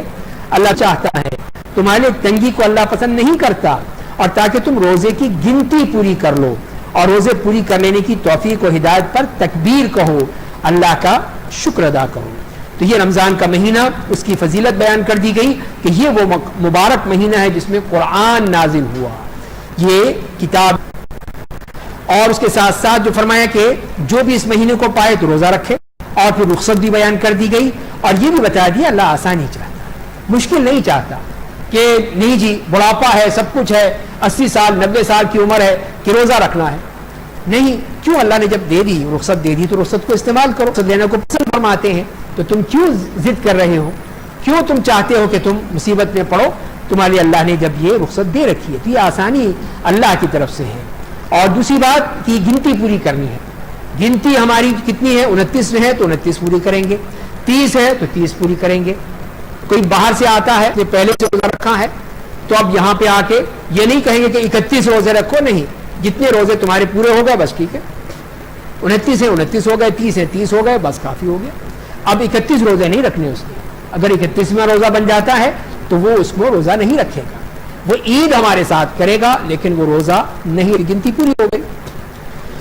اور فرمائیں کہ تکبیر, اور یہ تکبیر سے مراد وہ عید الفطر کی تکبیرات ہیں کہ اللہ کا شکر ادا کرنے کے لیے کہ اس نے اتنی بڑی نعمت دی, اتنا بڑا احسان کیا ہمارے اوپر کہ ہمیں رمضان کا مہینہ عطا فرمایا ہماری عبادت کے لیے, اس پہ اللہ کا شکر ادا کرنے کے لیے. رمضان ہی کے انہی احکام کے درمیان ہی یہ آیت بھی آئی دعا کے بارے میں کہ اے نبی اگر آپ سے میرے بندے میرے بارے میں پوچھیں تو آپ کہہ دیجئے کہ میں قریب ہوں, پکارنے والے کی پکار کا جواب دیتا ہوں جب وہ مجھے پکارتا ہے, پس انہیں چاہیے کہ میرے حکم کو مانیں اور مجھ پر ایمان لائیں تاکہ راہ راست پر آ جائیں. تو یہ ہے کہ رمضان کے اس مہینے میں اللہ تعالیٰ نے وہ اوقات رکھے ہیں دعا کے کہ جس میں دعا اللہ تعالیٰ قبول فرماتے ہیں. خاص طور پہ یہ فرمایا گیا کہ امام عادل کی, روزہ دار کی اور مظلوم کی دعا رد نہیں ہوتی. تو روزے کی حالت میں خاص طور پہ افطار کے وقت جو دعا کی جاتی ہے اللہ تعالیٰ اس کو, تو لہٰذا وہ قبولیت کا وقت ہے. ہم کھانے پینے کی چکر میں رہتے ہیں کہ آج فلاں ڈش بنی ہے کہ نہیں بنی ہے, آج فلاں شخص فلاں چیز آئی ہے یا نہیں آئی ہے, اس میں لگے ہوئے ہیں. یہ نہیں دیکھتے کہ اللہ سے دعا کر لیں کہ دعا کا وقت ہے, اس سے دعا کریں اللہ تعالیٰ رزق دے ہی دے گا, لیکن دعا نہیں کرتے, بھول جاتے ہیں. تو لہذا یہ دعا اسی لیے اس کو خاص طور پہ فرمایا گیا. اور پھر اس کے بعد ہمارے لیے لیلۃ القدر بھی آ رہی ہے, آخری عشرہ بھی آ رہا ہے, اس میں دعاؤں کے لیے ہے کہ اس میں دعا کی جائے, اسی لیے خاص طور پہ ان آیات میں دعا کا ذکر فرما دیا گیا. مزید جو احکام بیان کیے گئے, احل لکم لیلۃ الصیام الرفث الی, روزے کی رات میں بیویوں کے پاس جانا تمہارے لیے حلال کر دیا گیا ہے, وہ تمہارے لیے لباس ہیں, تم ان کے لیے لباس ہو. اللہ کو یہ بات معلوم تھی کہ تم لوگ اپنے آپ سے خیانت کرتے تھے, پر اس نے تمہاری توبہ قبول کر لی, تمہیں معاف کر دیا. اب تم اپنی بیویوں سے ملا کرو اور جو اللہ نے تمہارے لیے لکھ دیا ہے اسے طلب کرو, اور کھا تک صبح کی سفید دھاری کالی دھاری سے جدا ہو جائے. پھر روزے کو رات تک پورا کرو, اور جب تم مسجدوں میں حالت اعتکاف میں ہو تو اپنی بیویوں کے پاس مت جاؤ, یہ اللہ کی حدود ہے, ان کے قریب مت جاؤ. اللہ تعالیٰ اسی طرح اپنی آیات کو لوگوں کے لیے کھول کھول کر بیان کرتا ہے تاکہ وہ تقوی کی. تو یہ معاملات بھی بیان کر دیے گئے کہ پہلے یہ چیزیں جو تھیں حرام تھیں, حتیٰ کہ رات میں بھی اللہ تعالیٰ کی طرف سے حرام قرار دے دی گئی تھی, یہ اجازت نہیں تھی, اب اجازت دے دی گئی. یہ چیزیں جو ہے تمہارے لیے صرف جو پابندیاں ہیں وہ صرف غروب آفتاب تک ہے, اس کے بعد ساری پابندیاں ختم ہو جاتی ہیں. کیا ہے کہ ایسی صورت میں راتوں میں تم اپنی بیوی کے پاس جا سکتے ہو. افطار میں جلدی کرنا سنت ہے, اعتکاف کی حالت میں تم اپنی بیوی کے پاس نہیں جا سکتے, اور نبی کریم صلی اللہ علیہ وسلم جیسے آخری عشرے میں اور تک اپنی مسجد میں ہی اعتکاف کیا کرتے تھے. تو یہ وہ چیزیں, یہ احکام بیان کر دی گئی. اس کے بعد یہ فرمایا تو اپنے اموال آپس میں ناحق مت کھاؤ, نہ معاملہ حکام تک اس غرض سے پہنچاؤ تاکہ لوگوں کے مال ایک حصہ ناجائز طور پر جانتے ہوئے کھا جاؤ. تو یہ کیا ہے, یہ ہے لوگوں کا مال حرام کرنے کی جو بہت سی شکلیں ہیں کہ کس طرح لوگ حرام کھاتے ہیں, اور خاص طور پر کسی کا مال غصب کر لینا, چوری کر لینا, خیانت کر لینا, سود کھانا, جوا کھانا, جوئے کا مال کھانا, خرید و فروخت میں دھوکہ دینا, کرپشن کرنا, یہ تمام وہ چیزیں جو ہے یہ حرام کھانے کے مترادف ہیں. اسی کو فرمایا جا رہا ہے یہ مت کرنا. اور جو کام کے ذریعے رشوت, یہ رشوت دے کے اپنا کام کروا لینا, یہ بھی حرام ہے, کسی صورت بھی تمہارے لیے جائز نہیں ہوگا. اگلی آیت میں جو 7واں ہمارا مضمون ہے اس میں کہ جس میں احکام اور دیے جا رہے ہیں جہاد, انفاق, حج کے بارے میں, اس میں جو فرمایا گیا اے میرے نبی لوگ آپ سے چاند کے بارے میں پوچھتے ہیں, آپ کہہ دیجئے کہ یہ لوگوں کی اوقات کی تعیین ہے, حج کے وقت کی تعیین کا ذریعہ ہے, اور یہ نیکی نہیں ہے کہ تم لوگ اپنے گھروں میں پچھواڑے کی طرف سے داخل ہو, بلکہ نیکی یہ ہے کہ آدمی تقوی کی راہ اختیار کرے اور اپنے گھروں میں دروازوں سے داخل ہوا کرو, اللہ سے ڈرتے رہو. تو یہ تو چاند کے حوالے سے بتا دیا گیا ہے کہ پوچھ رہے ہیں کہ چاند کیا ہے, تو اللہ تعالیٰ نے بتا دیا کہ اصل مقصد تمہیں معلوم ہونا چاہیے, یہ ضرورت نہیں ہے کہ چاند کیا ہے کیا نہیں ہے, کیوں گھٹتا ہے کیوں بڑھتا ہے, یہ معاملہ میرا ہے. تو تمہارے لیے کیا ہے کہ نشانیاں ہیں, علامات ہیں. مہینے کب شروع ہوتے ہیں, چاند دیکھ لو, چاند نکل آیا, عدت کے لیے چاند کی تاریخ دیکھی جائے گی, اور دوسرے معاملات میں چاند کو دیکھا جائے گا. تو چاند کے ذریعے ہی سے رمضان شروع ہوا اور چاند کے دیکھ کے ہی شوال شروع ہوگا. حج کے معاملے میں بھی چاند سے دیکھا جائے گا کہ 10 ذی الحجہ جو ہے وہ وہ یوم النحر ہے یا عید الاضحیٰ کا دن ہے. تو یہ تمام چیزیں جو ہیں وہ ہلال دیکھ کر ہی ہم کر سکتے ہیں. ہمارے پاس اور کوئی ذریعہ نہیں ہے کہ ہم کسی کیلنڈر کے ذریعے سے چلیں یا دوربینوں سے دیکھتے رہیں یا اور کوئی چیز نکالیں. نہیں, جو اللہ نے مقرر کی ہے وہ ہلال ہے, اس کے ذریعے ہی سے چیزیں متعین ہوں گی. دوسری بات یہ ہے کہ وہ جاہلیت میں احرام باندھنے کے بعد اگر کوئی ضرورت پیش آ جائے تو ہم جس راستے سے نکلے ہیں اب اس راستے سے واپس نہیں جا سکتے. اب اگر ہم جائیں گے تو پچھلے دروازے سے دیوار پھانگ کر آئیں گے. یہ ان کی الٹی باتیں تھیں, رسمیں تھیں. تو اللہ تعالیٰ نے فرمایا کہ نہیں, ایسی کوئی بات نہیں, تمہیں ضرورت ہے تو جس سے تم نکلے تھے اسی سے داخل ہو جاؤ. واپسی میں بھی کوئی مسئلہ نہیں ہے کہ تم اسی دروازے سے داخل ہو جاؤ جس سے تم نکلے ہو. تو لہذا یہ اس قسم کی رسم و رواج تھے تو وہ سب ختم کر دیے گئے. اور پھر اللہ کی راہ میں جہاد کے بارے میں دوسری مرتبہ ذکر آ رہا ہے. اللہ کی راہ میں قتال کرو ان لوگوں سے جو تم سے قتال مت کرو. اللہ تعالیٰ حد سے تجاوز کرنے والوں کو پسند نہیں کرتا ہے. تو لہذا جو جتنا کرتا ہے اتنا ہی ہم اس کے ساتھ کریں گے, حد سے بڑھ کر ہمیں منع کر دیا گیا. اور اس کے بعد پھر مشرکین کے جو معاملات تھے ان کے بارے میں فرمایا دیا گیا کہ انہیں جہاں پاؤ قتل کر دو, انہیں اس شہر سے نکال دو جہاں سے انہوں نے فتنہ برپا کرنا تو قتل کرنے سے زیادہ نقصان دہ ہے. اور مسجد حرام کے پاس ان سے قتال مت کرو یہاں تک کہ وہ تم سے وہاں قتال کرنے میں پہل کریں. پس اگر وہ تم سے قتال کریں تو تم انہیں قتل کرو. کافروں کی یہی سزا ہے. تو یہ ہے اللہ تعالیٰ کی طرف سے بتا دیا گیا کہ ان لوگوں نے تمہارے ساتھ کیا تھا, دیے تھے, ان کے ساتھ قتال کرو اور ان کو تم ان سے نکالو انہیں وہاں سے. تو یہ ہے بدلہ لینا ہے. انہوں نے جو کچھ کیا تھا اس کا بدلہ لینے کا حکم دے دیا گیا. اور ساتھ ساتھ بتا دیا گیا کہ مسجد حرام کے قریب یہ امن کی جگہ ہے, یہاں پہ قتال ضرورت کے تحت ہی ہوگا. اسی لیے اللہ تعالیٰ نے آپ کے لیے اس دن جب آپ نے مکہ فتح کیا تھا چند ساعات تھی جس میں آپ کے لیے اجازت دی گئی تھی کہ اس میں آپ لوگوں کو قتل کر سکتے ہیں. جو آپ کے دشمن ہیں, اسلام کے دشمن ہیں, اس دین کے دشمن ہیں, ان کو قتل کر سکتے تھے, ویسے نہیں. اسی لیے فرمایا کہ اگر وہ قتال کریں تو پھر تم بھی قتال کرو, تم انہیں قتل کرو. فَإِنَّ اللَّهَ غَفُورٌ رَحِيمٌ, اگر وہ قتال سے باز آ جائیں تو اللہ تعالیٰ مغفرت کرنے والا, رحم کرنے والا, پھر ٹھیک ہے معاف کر دیں گے. اور ان سے قتال کرو یہاں تک کہ فتنے کا خاتمہ ہو جائے اور حاکمیت صرف اللہ کی رہ جائے. اگر وہ باز آ جائیں تو تم بھی رک جاؤ, اس لیے کہ زیادتی تو صرف ظالموں پر ہے. مقصد فتنہ ختم کرنا ہے. فتنہ ختم ہو گیا, بات ختم ہو گئی. حاکمیت اللہ کی ہونی چاہیے, کسی ظالم کی نہیں, کسی اور کی نہیں. تو اسی لیے پھر اللہ کی حاکمیت قائم کرنی ہے اور یہ فتنے کو ختم کرنا ہے. مزید اگلی آیت میں فرمائے کہ حرمت والا مہینہ حرمت والے مہینے کے بدلے دوسرے کا بدلہ ہوتی ہے. بس جو تم پر زیادتی کرے تم اس پر زیادتی کرو, اتنا ہی جتنا تم پر زیادتی کی ہے.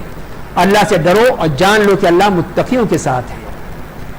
تو یہاں پر بھی صاف فرما دیا گیا ہے کہ یہ حرمت والے مہینے کا بدلہ بھی حرمت والے مہینے کے ذریعے ہی سے ہوگا, کریں گے. ایسا احساس نہیں ہے کہ ان حرمت والوں مہینوں میں قتال کرنا اور اسی میں بدلہ لے سکتے ہیں, لیکن اگر وہ زیادتی کرتے ہیں تو اس صورت میں اس کا بدلہ لیا جائے گا, ورنہ نہیں. تو یہی چیز فرما دی گئی ہے کہ زیادتی کے بدلے میں زیادتی ہے, اس سے بڑھ کر نہیں ہے کہ اگر اس نے کان کاٹے ہیں تو آپ کان ہی کاٹ سکتے ہیں, جتنا ہے اتنا ہی کیا جائے گا, اس سے زیادہ نہیں. اور اگلی آیت میں فرمایا اللہ کی راہ میں خرچ کرو اور اپنے آپ کو ہلاکت میں مت ڈالو اور احسان کرو, بے شک اللہ احسان کرنے والوں سے محبت کرتا ہے. تو اللہ کی راہ میں خرچ کرنا ہی اپنے آپ کو بچانا ہے کہ ہم اللہ کی راہ میں خرچ کریں گے, اللہ ہماری حفاظت کرے گا. اگر خرچ کریں گے تو ہلاکت میں پڑ جائیں گے, مر جائیں گے.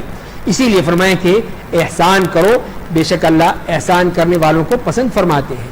حج کی بات آ رہی ہے, وَأَتِمُّ الْحَجَّ وَالْعُمْرَةَ لِلَّهِ, اور حج و عمرہ اللہ کے لیے پورا کرو.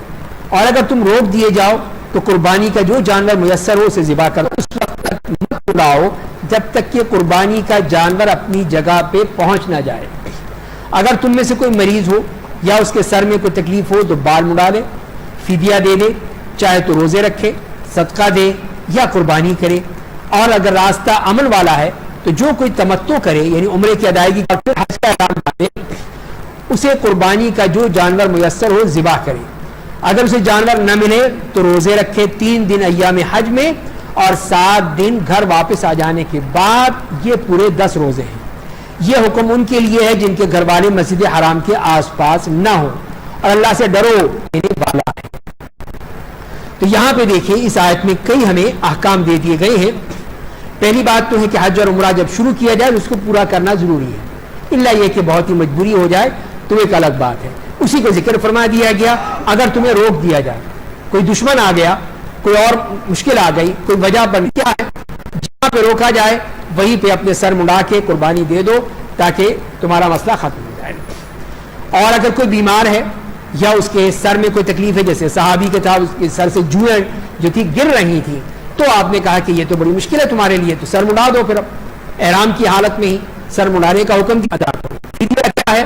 3 چیزیں ہیں، من صیام او صدقۃ او نسک، کہ یہ ہے کہ ایک بکری ذبح کرو یا 6 مسکینوں کو کھانا کھلاؤ یا 3 روزے رکھو، یہ ہے اس کا فدیہ، کہ جو بھی احرام کی خلاف ورزی ہوگی اس کے لیے پھر یہ اللہ تعالیٰ نے بتا دیا کہ یہ فدیہ تمہیں دینا ہوگا۔ دوسری بات یہ فرمایا 3 طرح، تمتع ہے، قران ہے اور افراد ہے۔ تمتع جس میں حج اور عمرہ الگ الگ کیا جاتا ہے، یعنی عمرے کی نیت کر کے آپ جائیں گے وہاں پر، عمرہ کریں گے، احرام کھول دیں گے، کپڑے پہن لیں گے، اور پھر 8 ذی الحجہ کو احرام باندھ کے پھر آپ منی چلے جائیں گے، یہ تمتع ہے۔ آپ احرام باندھیں گے، عمرہ کریں گے اور احرام نہیں کھولیں گے، اسی احرام میں رہیں گے یہاں تک کہ 8 ذی الحجہ کو آپ حج کے لیے چلے جائیں، عمرہ دونوں اکٹھا کر لیا۔ تیسری شکل وہ ہے کہ صرف آپ حج کا نیت کریں، حج کی نیت کریں اور عمرہ نہ کریں، تو حج کی نیت بھی کر سکتے ہیں۔ تمتع کے لیے اللہ نے فرمایا کہ جس نے یہ تمتع کیا ہے اس کے لیے قربانی فرض ہے، کہ وہ پھر یہ قربانی کرے گا وہاں پر، وہیں پہ ہی منی میں وہ جانور قربان کرے گا تاکہ وہ جو تمتع کیا ہے اس کی تلافی ہو جائے۔ اور وہ قربانی الگ ہے، لوگ سمجھتے ہیں کہ کریں تو یہاں کی قربانی تو آپ کی مرضی پر ہے، وہ قربانی لازمی ہے، وہ آپ نے لازمی کرنی ہے، وہ حج کی قربانی ہے، وہ یہ والی قربانی نہیں ہے جو یہاں پہ آپ کرتے ہیں، یہاں پہ یہ معاملہ الگ ہے، تو لہذا اس کو الگ رکھیں، اس کو الگ رکھیں۔ تو یہ اللہ تعالیٰ نے بتا دیا، اگر قربانی نہیں رکھنے پڑیں گے 10 روزے۔ اس کے بعد فرمایا کہ الحج اشہر معلومات، حج کے چند مہینے معلوم مہینے ہیں، جس نے ان مہینوں میں اپنے اوپر حج فرض کر لیا وہ اثناء حج جماع اور اس کے متعلقات، گناہ، جنگ و جدال سے اجتناب کرے، اور تم جو نیکی بھی کرو گے اللہ اسے جانتا ہے، اور زاد سب سے اچھا سوال سے بچنا ہے، اور اے عقل والو مجھ سے ڈرتے رہو۔ تو حج کے بارے میں اس کے ایام مقرر کر دیے گئے، ایام کیا ہیں؟ تو اس کے لیے جو فرما دیا گیا کہ یہ وہ مہینے ہیں جس میں شوال، ذی القعدہ اور ذی الحجہ کے 10 دن، یہ ہے اشہر۔ اگر کوئی شخص شوال میں عمرہ کرتا ہے اور پھر وہیں رہتا ہے، اس کے بعد وہ ذی الحجہ میں حج کر لیتا ہے تو وہ حج تمتع ہوگا اس کا، اس لیے کہ اس نے اشہر الحج میں عمرہ کیا ہے، وہ چاہے شوال میں کرے، ذی القعدہ میں کرے یا ذی الحجہ کے شروع میں کرے، اور اس کے بعد اگر وہ حج کر لیتا ہے تو یہی کسی قسم کی کوئی بھی شہوانی چیزیں سب حرام قرار دے دی گئی، کوئی فسق و فجور، غلط باتیں زبان سے، ہاتھ سے سب منع کر دی گئی، جنگ و جدال، قتال سب منع کر دیا گیا، اور فرمائیں گے کہ زاد راہ لے جایا کرو، یہ مت کہو کہ اللہ تعالیٰ وہاں دے دے گا، سب کچھ مل جائے گا، نہیں، اپنے ساتھ زاد راہ، بڑا زاد راہ تقویٰ ہے، جیسے کہ فرمایا ہے۔ فرمایا کہ تمہارے لیے اس میں گناہ کی بات نہیں ہے کہ جو تم اپنے رب کا فضل تلاش کرو، جب عرفات سے لوٹو تو مشعر حرام کے پاس اللہ کو یاد کرو اور اسے یاد کرو جیسا اس نے تمہیں ہدایت دی ہے، اگرچہ تم اس سے پہلے راہ بھٹکے ہوئے تھے۔ تو یہ وہ بتایا جانا ہے عرفات سے واپس مزدلفہ، کیوں بتایا خاص طور پہ؟ اسی لیے کہ مکے والے قریشی کہا کرتے تھے کہ ہم تو بڑے سپیریئر لوگ ہیں، ہم وی آئی پی قسم کے لوگ ہیں، ہم نہیں جائیں گے، حدود حرم سے باہر نہیں نکلیں گے، ہم مزدلفہ سے ہی واپس آ جائیں گے۔ تو اللہ نے بتایا کہ نہیں، جاؤ عرفات جاؤ اور عرفات سے پھر آؤ مزدلفہ سے منا، تاکہ اس کے ذریعے سے ہی تم حج پورا کر سکو، یہ تمہارا طریقہ ہے۔ اور پھر اے قریش والو، تم لوگ وہاں سے لوٹو جہاں سے لوگ لوٹتے ہیں، اللہ سے مغفرت طلب کرو، بے شک اللہ مغفرت کرنے والا، بے حد رحم کرنے والا ہے۔ یہ تاکید کر دی گئی کہ جیسے تمام لوگ کرتے ہیں ہم تو وہاں سے نہیں جائیں گے، ہم وہیں سے لوٹ آئیں گے، نہیں، تمہیں بھی وہیں جانا ہوگا. اور اسی لیے جب نبی کریم صلی اللہ علیہ وسلم جا رہے تھے تو لوگوں نے کہا یہ تو بس مزدلفہ جائیں گے واپس آ جائیں گے، لیکن آپ نے کہا کہ نہیں، آپ کی اونٹنی چلتی چلی گئی اور آپ عرفات پہنچ گئے. تو ان کو بڑا تعجب ہوا، یہ کیا کر دیا. یہ جانا ہوگا، صرف مزدلفہ جا کر بات نہیں بنے گی، عرفات جاؤ اور جا کے پھر وہاں سے واپس لوٹو جیسے کہ سب لوگ لوٹتے ہیں. اور اگر تم جب اعمال حج پورے کر لو تو اللہ کو اسی طرح یاد کرو جس طرح اپنے باپ دادا کو یاد کرتے ہو، اور اس سے بھی زیادہ یاد کرو. بعض لوگ ایسے ہیں جو کہتے ہیں اے ہمارے رب، اور ان کے لیے آخرت حصہ نہیں ہے. تو یہ وہ لوگ ہیں جو دنیا مانگتے ہیں، دنیا کے پیچھے بھاگتے ہیں، تو دنیا ہی ملتی ہے، آخرت نہیں ملتی. اور بعض ایسے ہیں جو کہتے ہیں ہمارے رب ہمیں دنیا میں اچھائی نصیب فرما اور آخرت میں بھی اچھائی نصیب فرما اور ہم کو عذاب جہنم سے دور رکھ. تو یہ ہے اصل دعا کہ ہم دنیا بھی مانگیں، آخرت بھی مانگیں، لیکن اس جو بھلائی ہے، اچھائی ہے، وہ مانگیں تو اللہ تعالیٰ ہمیں دے گا. اس لیے کہ اللہ نے وعدہ کر دیا کہ ان لوگوں کو اپنی کمائی کا ایک حصہ ضرور ملے گا اور اللہ جلد حساب لینے والا ہے. تو اللہ تعالیٰ ضرور دے گا ان کو، بشرطے کہ وہ اللہ سے یہ مانگے کہ دونوں چیزیں، دنیا بھی جتنی چاہیے وہ مل جائے گی، اس کے لیے کوشش کریں ضرور ملے گی. اور گنتی کے چند دنوں میں اللہ کی یاد میں مشغول رہو. بس جو کوئی 2 دن میں جلدی چلا گیا اس پر کوئی گناہ نہیں، جس نے جلدی نہیں کی اس پر بھی کوئی گناہ نہیں. اس کے لیے جو متقی ہے، اللہ سے ڈرو اور جان لو کہ تم لوگ اسی کے پاس جمع کیے جاؤ گے. تو یہاں پر ایام تشریق کا ذکر کون سے ہے؟ تو عید کا دن ہے، عید الاضحیٰ کا دن، اس کے بعد 3 دن اور ہیں، 11 12 13. تو اگر کوئی اس کے بعد عید الاضحیٰ کے بعد 11 12 کو تک جاتا رہتا ہے اور پھر چلا جاتا ہے، کوئی حرج نہیں، ٹھیک ہے. اور اگر کوئی 13 تاریخ کو بھی رہتا ہے تو اور اچھی بات ہے، نعمت کی بات ہے، اس میں بھی کوئی حرج نہیں ہے. تو لہذا یہ ایک رخصت دے دی گئی کہ 2 دن رہ لو اس کے بعد یا 3 دن رہ لو. یہ ایام تشریق ہیں، 4 دن ہے کل عید الاضحیٰ کو ملا کے کہ 10 11 12 13، اور یہی چاروں دن قربانی کے دن ہیں. اور اس کے بعد جو فرمایا دنیاوی زندگی آپ کو پسند آئے گی، اور وہ اللہ کو اپنے دل کی صداقت پر گواہ بناتا ہے، حالانکہ وہ بدترین جھگڑالو ہوتا ہے. کیسے بھی لوگ ہوتے ہیں کہ زبان کے تو بڑے میٹھے، لیکن وہ لوگ بدترین جھگڑالو بھی ساتھ ساتھ ہوتے ہیں. تو فرمائے کہ ایسے لوگوں سے بچ کے رہنا ہے. اور جب وہ آپ کے پاس سے لوٹتا ہے تو زمین میں فساد پھیلانے کی کوشش کو ہاتھ کرتا ہے، اللہ فساد کو پسند نہیں کرتا. اور جب اس سے کہا جاتا ہے کہ اللہ سے ڈرو تو اس کا غرور اسے گناہ پر آمادہ کرتا ہے. پس جہنم اس کے لیے کافی ہے جو بہت ہی برا ٹھکانہ ہے. تو یہ ان مفسدین کا معاملہ ہے، منافقین کا معاملہ ہے، جو کس طرح مسلمانوں میں بے چینی پیدا کرتے ہیں، فساد پھیلاتے ہیں. اور دوسرے اس کے مقابلے میں کون ہیں کہ وہ لوگ، بعض لوگ ایسے ہوتے ہیں جو اللہ کی رضا کی خاطر اپنی جان بیچ دیتے ہیں. اللہ اپنے بندوں پر بڑا مہربان ہے. یہ اللہ کے نیک بندے ہیں جو اپنی جان بھی قربان کر دیتے ہیں اپنے اللہ کے لیے. اور اس کے بعد پھر 208 سے 213 میں جو اسلام کے بارے میں مطالبہ کیا جا رہا ہے کہ اے ایمان والو، اسلام میں پورے طور پر داخل ہو جاؤ اور شیطان کے نقش قدم پر مت چلو، بے شک وہ تمہارا کھلا ہوا دشمن ہے. تو یہاں پہ جو فرمایا کہ ادخلوا فی السلم کافہ، پورے ہر طرح سے، صرف یہ نہیں کہ نماز کے لیے مسجد کے لیے بس کافی ہے، پوری زندگی اپنی اللہ کے دین کے مطابق گزارنی ہے، تبھی وہ اسلام ہوگا، تبھی مسلمان ہوگا. ورنہ شیطان کے قدموں پہ چلو گے، شیطان کے پیچھے بھاگو گے تو وہ تمہیں کہیں سے کہیں لے جائے گا. اگلی آیت میں فرمائیں کہ پس اگر تم لوگ اپنے پاس کھلی نشانیاں آ جانے کے بعد بھی راہ حق سے پھسل جاؤ گے تو یقین جانو حکمت والا ہے.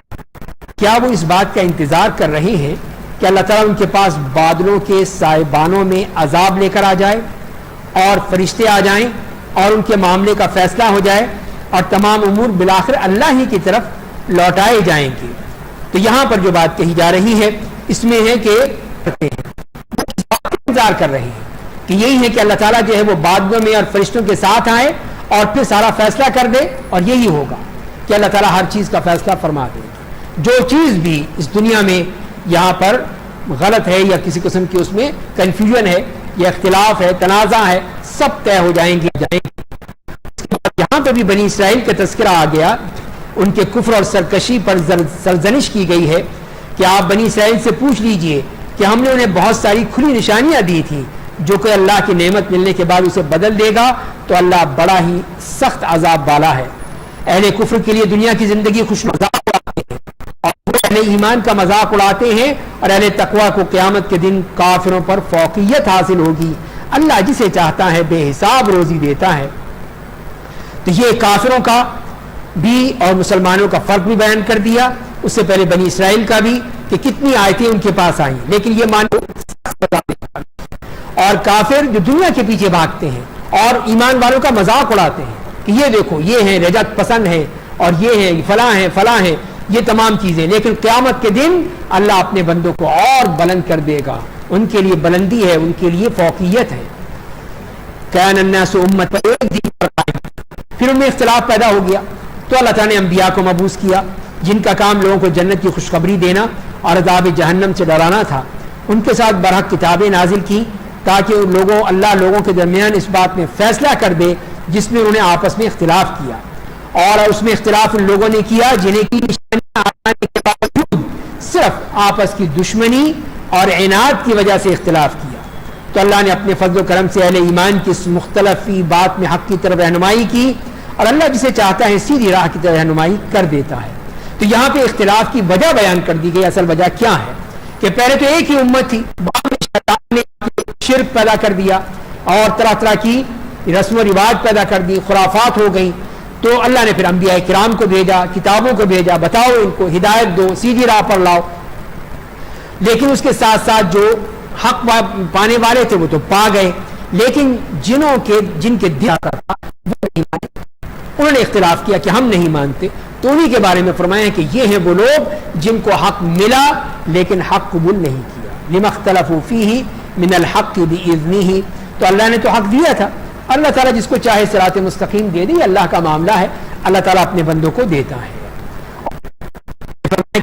تم ان تدخلوا الجنہ, کیا تم سمجھتے ہو کہ جنت میں داخل ہو جاؤ گے حالانکہ تم پر وہ حالات نہیں گزرے جو تم سے پہلے والے لوگوں کو پیش آئے تھے.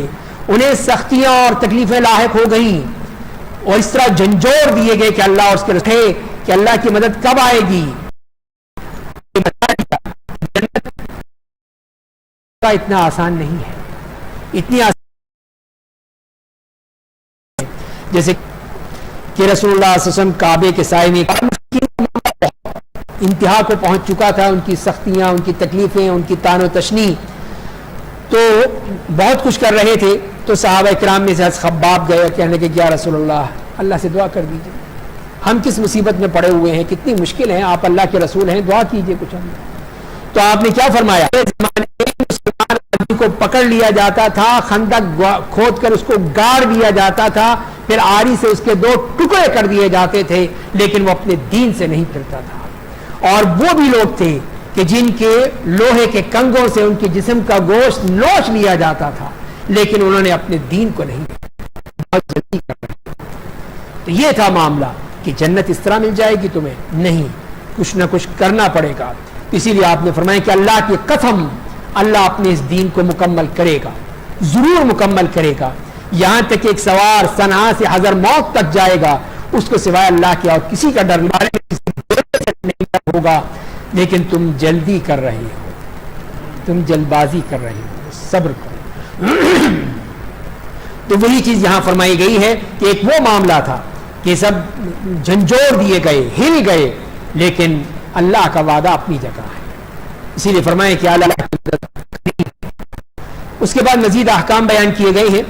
فرمایا آپ سے لوگ پوچھتے ہیں کہ اللہ کی راہ میں کیا خرچ کریں, آپ کہہ دیجئے کہ جو مال بھی تم چاہو خرچ کرو, والدین کے لیے, رشتہ داروں کے لیے, یتیموں کے لیے, مسکینوں کے لیے, مسافروں کے لیے, اور تو تم جو کار خیر کرو گے اللہ تعالیٰ کو اس کا یہ انفاق فی سبیل اللہ کے مختلف راستے بتا دیے ہیں کہ جو چاہے تم خرچ کرو, اللہ تعالیٰ سے قبول کرنے والا ہے. اب تیسری مرتبہ پھر جہاد کا ذکر آ رہا ہے. کتب علیکم القتال وہو کرہ لکم, تم پر جہاد فرض کر دیا گیا اگرچہ تم کو ناپسند ہے, اور وہ اور بہت ممکن ہے تم کسی چیز کو پسند کرتے ہو حالانکہ وہ تمہارے لیے بری ہے, اور اللہ جانتا ہے کہ اور تم لوگ نہیں جانتے. اور پھر حرمت والے مہینوں کے حوالے سے بات کی کہ لوگ آپ سے حرمت والے مہینے کے بارے میں پوچھتے ہیں کہ اس میں قتال کرنا کیسا ہے. آپ کہہ دیجیے کہ اس میں قتال کرنا بہت بڑا گناہ, مسجد حرام سے روکنا اور مسجد حرام کو وہاں کے بالوں کو وہاں سے نکال کر باہر کرنا اللہ کے نزدیک اس سے بڑھ کر گناہ ہے کہ تم تو ایسی چھوٹی سی باتوں کو لے رہے ہو اور یہ کتنے بڑے بڑے گناہ کر رہے ہیں، اس کی کوئی مسئلہ نہیں ہے، یہ اس سے بڑا گناہ ہے۔ اور اہل توحید کو ان کے دین و عقیدے کا گناہ ہے۔ اہل کفر تم سے جنگ کرتے رہیں گے حتیٰ کہ اگر ان کی استطاعت میں ہو تو تمہیں تمہارے دین سے مرتد کر دیں گے، اور تم میں سے جو کوئی بھی اپنے دین سے مرتد ہو جائے گا اور اسی حالت میں مر جائے گا تو اس کے اعمال دنیا اور آخرت میں برباد ہو جائیں گے، اور وہ لوگ جہنمی ہوں گے۔ اسی میں فرمایا کہ تمہیں ناپسند ہے، نہیں چاہتے تم، لیکن ہو سکتا ہے جو تم ناپسند کرتے ہو وہی تمہاری عزت کا باعث ہو، اسی سے تمہیں عزت ملے گی کہ جو چیز تم پسند کرتے ہو جو ہو سکتا ہے تمہارے لیے بری ہو، یہ بھی تو ہو سکتا ہے۔ تو اللہ جانتا ہے، تم نہیں جانتے، تم نہیں فیصلہ کر سکتے۔ جو اللہ نے کہ اس میں قتال کے بارے میں پوچھتے ہیں، یہ دیکھو جی انہوں نے قتال کر لیا رجب کے مہینے میں، یہ لوگ کر رہے ہیں، تو اللہ تعالیٰ نے اس کا جواب دیا کہ تم تو ایک بات کو لے کر بیٹھ گئے اور تم نے جو کچھ کیا ہے کیا اس کی کوئی مسئلہ نہیں ہے کہ تم نے تو اللہ والوں کو مکے سے نکالا، مسجد الحرام سے یہ کہاں گیا؟ یہ سب تم نے کیا مسجد الحرام میں، تو حرمت والے ایک مہینے کو تم لے کے بیٹھ گئے۔ تو یہ ان کی اس ہٹ درمی کی طرف اشارہ فرمایا ہے، اور فرمایا کہ بے شک جو لوگ ایمان لائے، اللہ کے لیے اپنا گھر بار چھوڑا، اللہ کی راہ میں جہاد کیا، اور بڑا مہربان ہے۔ تو ایمان، ہجرت، جہاد، یہ ہے، ان سے رحمت ملتی ہے، یہاں سے رحمت ملتی ہے۔ اگر یہ نہیں ہے تو پھر رحمت کہاں سے ملے گی؟ اس کے بعد پھر مزید معاشرتی احکام دیے جا رہے ہیں۔ بات شروع ہو رہی ہے شراب اور جوئے سے۔ گناہ ہے، لوگوں کے لیے کچھ منافع بھی ہے، اچھی باتیں بھی ہو سکتی ہیں اس میں، لیکن ان کے گناہ ان کے نفع سے زیادہ بڑے ہیں۔ اور آپ سے لوگ پوچھتے ہیں کہ وہ کیا خرچ کریں، آپ کہہ دیجئے جو تمہاری ضرورت اخراجات سے زیادہ ہو۔ اللہ تعالیٰ اس طرح اپنی آیتوں کو تمہارے لیے کھول کھول کر بیان کرتا ہے تاکہ تم غور و فکر کر سکو۔ جو آیا ہے کہ جس میں اس کی صرف برائی بیان کی گئی، لیکن کہا کہ اس کے منافع بھی ہیں، کچھ فائدے بھی ہیں، کہ جیسے عرب کیا کرتے تھے، باہر جاتے تھے، نکلتے تھے صحرا میں جشن منانے کے لیے، خوب شراب اٹھاتے تھے اور اسی میں اپنی اونٹنیاں قربان کر دیتے تھے اسی نشے میں، اور غریبوں کا فائدہ ہو جاتا تھا۔ غریب لوگ مزے کر رہے ہیں صرف شراب کی وجہ سے۔ تو فرمایا کہ فائدے تو ہیں لوگوں کو، لیکن اس میں نقصان زیادہ ہے۔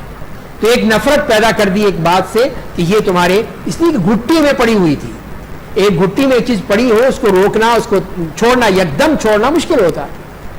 تو یہاں پر بھی پھر سورہ نساء میں آئے گا یا ایھا الذین آمنوا لا تقربوا الصلاۃ وانتم سکارى، کہ ایمان والو نماز کی حالت میں شراب پی کر نماز مت پڑھنا، قریب بھی مت جانا۔ تو اس سے منع کر دیا، اس سے بھی نفرت پیدا ہوئی کہ یہ چیز جو ایسی چیز ہے جس سے نماز بھی نہیں پڑھ سکتے۔ انما الخمر والمیسر والانصاب والازلام رجس من عمل الشیطان فاجتنبوه لعلکم تفلحون، ناپاک ہے، نجس چیز ہے، شیطانی عمل ہے، بچ جاؤ اس سے، فلاح پاؤ گے۔ وہاں پہ قطعی حکم آ گیا۔ تو سٹیپ بائی سٹیپ اللہ تعالیٰ نے اس کو حرام کر دیا، سب خرچ کر دیا، یہ بھی یہاں تک کہہ دیا گیا۔ یہی مطلب یہ ہے کہ اپنی ضروریات دیکھ لو، باقی اللہ کے راہ میں دے دو۔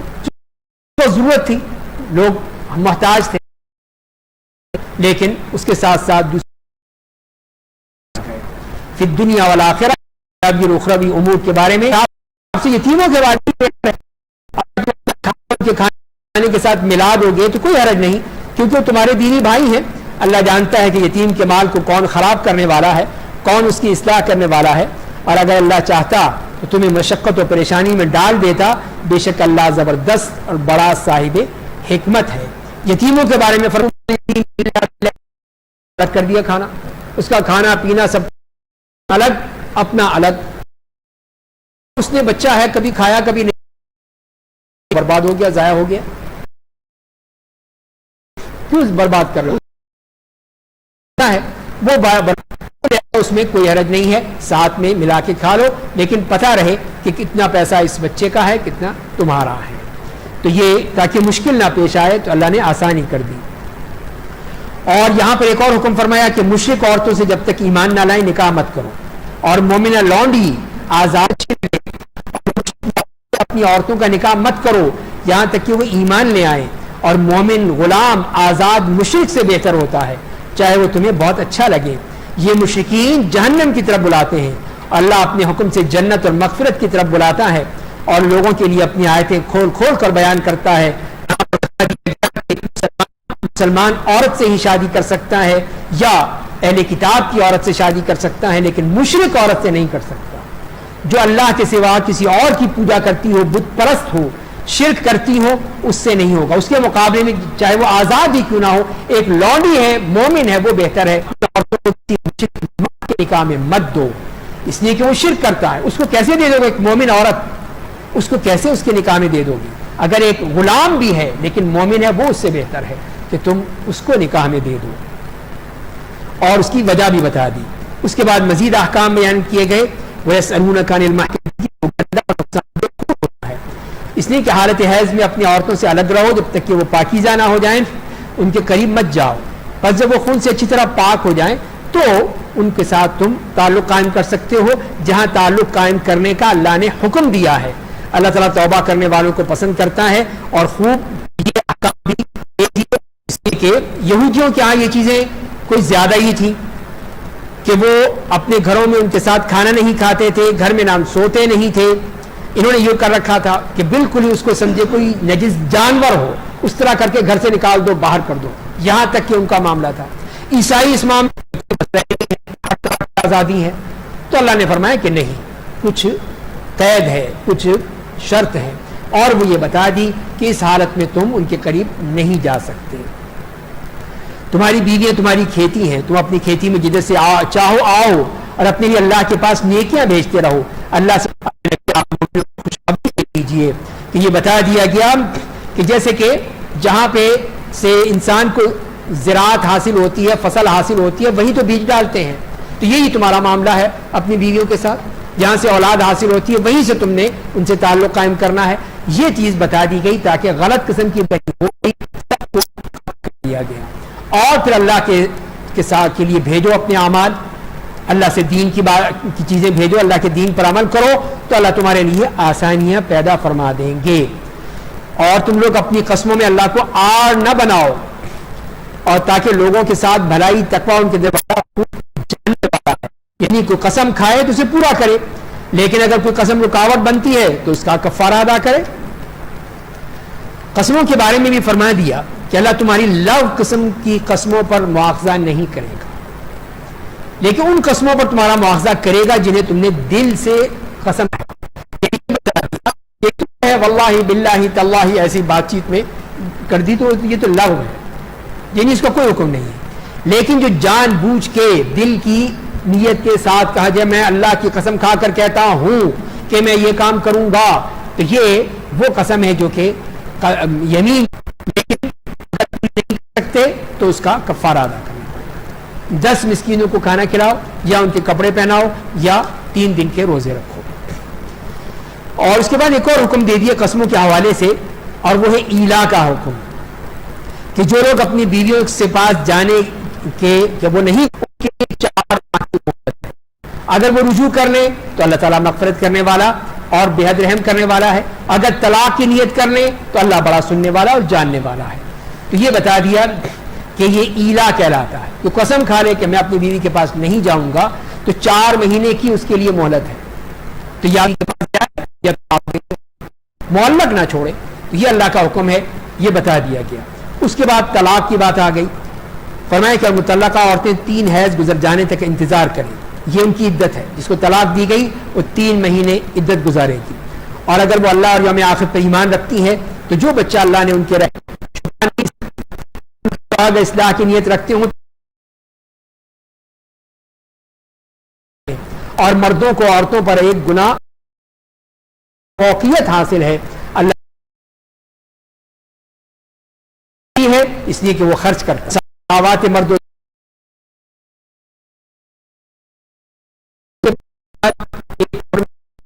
دوسرے توہر میں دوسری، اس کے بعد یا تو نیک نیتی کے ساتھ بیوی کو روک لو یا بھلائی کے ساتھ اسے چھوڑ دو۔ یہ تیسری طلاق کا معاملہ آ گیا۔ اب تم نے فیصلہ کرنا ہے، رکھنا چاہتے ہو تو رکھ لو، پھر تیسری دینے کے بجائے رکھ لو، اس کو تمہارے لیے جائز ہوگی، اور چھوڑنا چاہتے ہو تو اچھے طریقے سے بھائی ہمارا نباہ نہیں ہو سکتا، جاؤ تم اپنے گھر جاؤ، اور تم نے جو کچھ انہیں مہر میں دیا ہو اس میں سے کچھ واپس لینا حلال نہیں ہے. اب تمہارا تعلق ہو چکا ہے تو مہر واجب ہو گیا، لہذا واپس نہیں لے سکتے، دینا ہوگا. الا یہ کہ میاں بیوی کو ڈر ہو کہ وہ اللہ کی حدود قائم نہیں رکھ سکیں گے. اگر تمہیں ڈر ہو کہ وہ دونوں اللہ تو ان دونوں کے لیے کوئی حرج کی بات نہیں. یہ اللہ کی حدود ہیں، انہیں تجاوز مت کرو، اور جو لوگ اللہ کی حدود سے تجاوز کر جائیں وہی لوگ ظالم ہیں. تو یہ بتا دیا گیا کہ اگر وہ دونوں ساتھ نہیں رہ سکتے، شوہر طلاق نہیں دیتا، تو بیوی اپنا مہر واپس کر دے، مہر تو خلا لے لیتی ہے اپنے شوہر سے، تو یہ بھی جائز ہے. اس کے بارے میں فرما دیا. تو یہ وہ طریقہ ہے جو اللہ تعالیٰ نے بیان کیا ہے کہ ایک ایک طہر میں ایک ایک مرتبہ طلاق دی جائے. تو یہ طلاقیں سنی ہوتی ہیں، باقی سب طلاقیں بدعی ہیں جو طلاق تو ہو جاتی ہے، لیکن جس طلاق والا مسئلہ ہے کہ 3 طلاقیں دے دی، 3 فائر کر دیے، جاؤ دفع ہو جاؤ، نکل جاؤ، گھر میں مت رہنا، وہ بھی روتی دھوتی چلی جاتی ہے. یہ خلاف شریعت ہے، خلاف قرآن ہے، خلاف سنت ہے. اسی لیے پھر وہ اس طرح نہیں ہوتی. اگر ہوگی تو 1 طلاق ہوگی، 3 نہیں ہوگی، جیسے کہ حدیث میں آیا ہے. ہوگی یہاں تک کہ اس کے علاوہ کسی دوسرے شوہر سے نکاح کر لے. پھر اگر دوسرا شوہر سے طلاق دے دے تو دونوں کے لیے کوئی حرج کی بات نہیں کہ آپس میں مل جائیں. تو یہ اس صورت میں بیان کیا گیا ہے کہ تیسری طلاق کے بعد اگر وہ ہو سکتی ہے تو اسی صورت میں ہو سکتی ہے کہ جب وہ صورت میں کہ جب تو وہ پہلے شوہر کے لیے جائز ہو. حلالہ روم اور حلالہ ایسے شخص، اللہ کی لعنت ہے ایسے لوگ کہ جو اس قسم کی حرکتیں کرتے، وہ عورت نہیں ہوتی، اس لیے کہ اللہ اور اس کے رسول کے حکم کے خلاف ہے. یہاں جو بات کی جا رہی ہے تو یہودیوں والا ہیلا ہے، جسے یہودیوں نے جسے سبت کے معاملے میں کیا، یہ تو ان کے ہیلے تھے، لیکن انہوں نے یہاں پر بھی یہی ہو رہا ہے، وہ ہیلا ہو رہا ہے اور وہ ہیلے کے ساتھ ساتھ حلالہ ہو رہا ہے. تو وہ چیز نہیں ہے. قرآن جو کہہ رہا ہے وہ اور بات کہہ رہا ہے. جو بات ہو صحیح طریقے سے ہو اور ہمیشہ کے لیے ہو نہیں ہو سکتا. اگر تم اپنی بیویوں کو طلاق دو اور ان کی عدت پوری ہونے لگے تو انہیں نیتی کے ساتھ روک لو، یا خوش اسلوبی کے ساتھ انہیں نقصان پہنچانے کے لیے مت روکو تاکہ حد سے تجاوز تم مذاق اڑایا جائے. تو یہ اس حد تک اتنا بڑا یہ گناہ ہے، اتنا بڑا جرم، قرآن کی خلاف ورزی، صریحاً خلاف ورزی کرتے ہیں یہ لوگ. جبکہ یہ بتایا جا رہا ہے کہ اللہ تعالیٰ نے جو کتاب و سنت میں جو دیا ہے اس پہ عمل کرو، اللہ سے ڈرو، اللہ تعالیٰ سب کچھ جانتا ہے. اور جب تم اپنی بیویوں کو طلاق دے دو، وہ اپنی عدت پوری کر لیں، تو انہیں اس بات سے کے مطابق آپس میں راضی ہو جائیں. یہ نصیحت تم میں سے انہیں کی جا رہی ہے جو اللہ اور یوم آخرت پر ایمان رکھتے ہیں، اور تمہارے لیے زیادہ پاکیزگی اور طہارت نفس کی بات ہے. اللہ جانتا ہے، تم لوگ نہیں جانتے. تو یہاں پہ ان عورتوں کے بارے میں فرمایا جا رہا ہے کہ جو کہ رجعی طلاق میں ہی ختم ہوتی ہے. تو 3 کے بعد تو بائنا ہو جاتی ہے، بات ختم ہو جاتی ہے، لیکن 1 یا 2 کے بعد لیکن عدت پوری ہو گئی. اب اگر وہ شادی کرنا چاہتے ہیں دوبارہ تو کر لیں. وہی اللہ تعالیٰ فرما رہے ہیں اب ان کے لیے کوئی نہیں، لیکن دیکھ لیں، پہلے سمجھ لیں، پھر پرانی حرکتیں مت ہوں جیسے پہلے ہوا تھا، وہ مت کرنا. رضاعت کا مسئلہ آ جاتا ہے کہ مائیں اپنے بچوں کو پورے 2 سال دودھ پلائیں. یہ ان کے لیے مدت رضاعت پوری کرنی چاہیں. اور باپ پر دودھ پلانے والی ماؤں کا کھانا کپڑا عرف عام کے مطابق واجب ہے. کوئی شخص بھی اس کی طاقت سے زیادہ اللہ کی طرف سے مکلف نہیں کیا جاتا. ماں کو اس تو اس کے ورثاء پر یہی ذمہ داری عائد ہوگی. اگر والدین آپس کی رضامندی اور باہمی مشورے سے بچے کا دودھ 2 سال پہلے چھڑانا چاہیں تو ان دونوں کے لیے کوئی گناہ کی بات نہیں ہے. اگر تم اپنے بچوں کے لیے دایا رکھ کر دودھ پلانا چاہو تو اس میں بھی کوئی حرج نہیں، بشرطے کہ تم نے انہیں جو دینا طے کیا ہے تمہارے کرتوتوں کو دیکھ رہا ہے.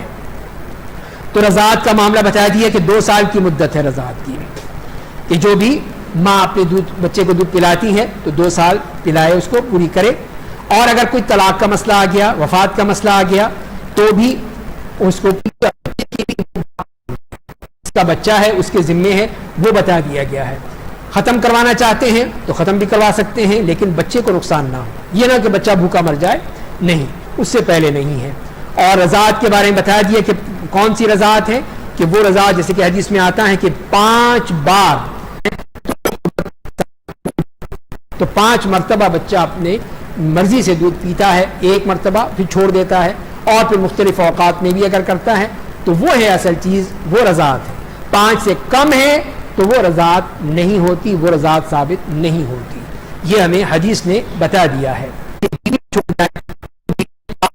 10 دن بطور عدت گزاریں, اور جب وہ اپنی عدت پوری کر لیں, اپنے نکاح کے بارے میں مناسب انداز میں کچھ کریں, تو تم پر کوئی گناہ نہیں, اور تم جو کچھ کرتے ہو اللہ اس سے باخبر ہے. تو یہ ہے کہ اگر کسی بھی عورت کا شوہر انتقال کر جاتا ہے تو 4 مہینے 10 دن وہ عدت گزارے گی.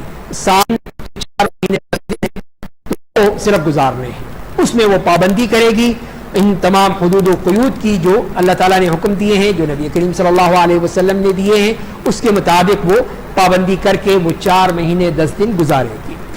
اور اس میں کوئی گناہ کی بات نہیں کہ تم اشارے کنائے میں ان عورتوں کو پیغام نکاح کرو, ان سے شادی کی بات طے مت کرو سوائے اس سے کہ تم کو اچھی بات کہو, اور اپنے زواج کا عزم اس وقت تک نہ کرو جب تک کہ نوشتہ اپنی مدت پوری نہ کر لے.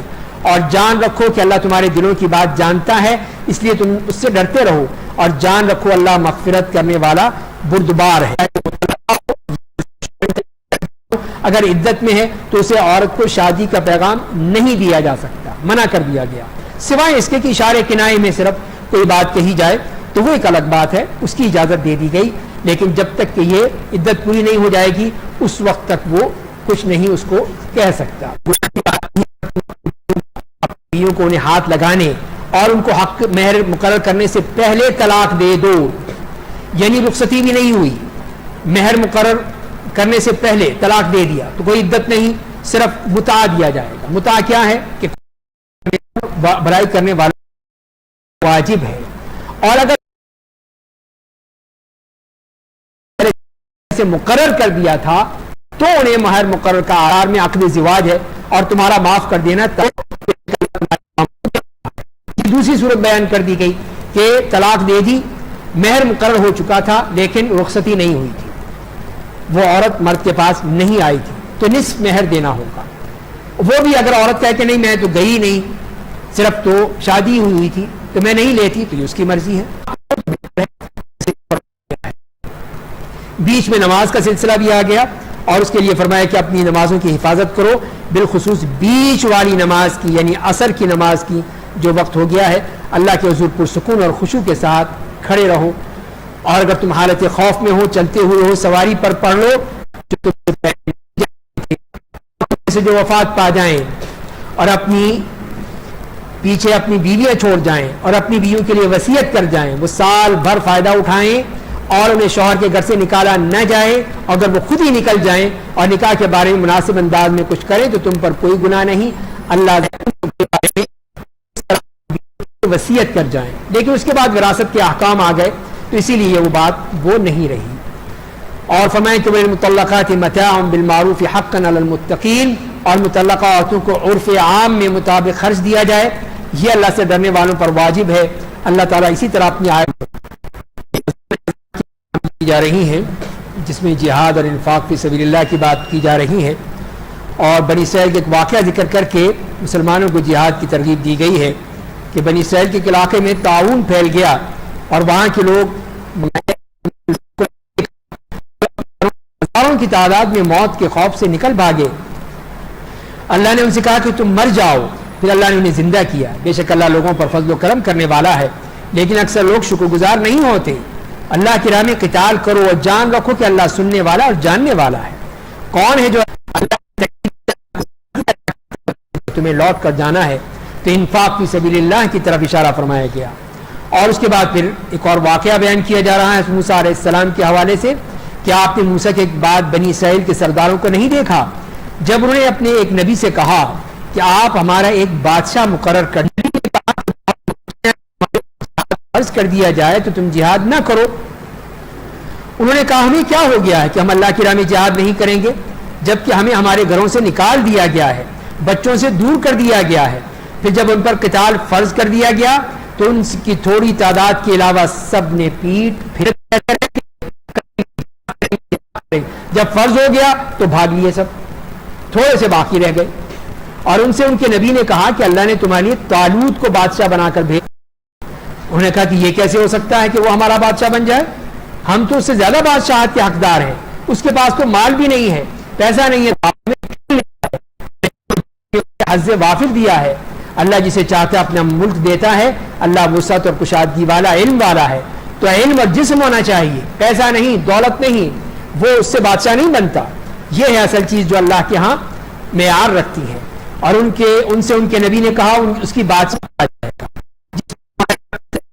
قرار اور آل موسیٰ اور آل ہارون کی متروکہ اشیاء کا باقی ماندہ حصہ ہے, اسے فرشتے اٹھا کر لے آئیں گے.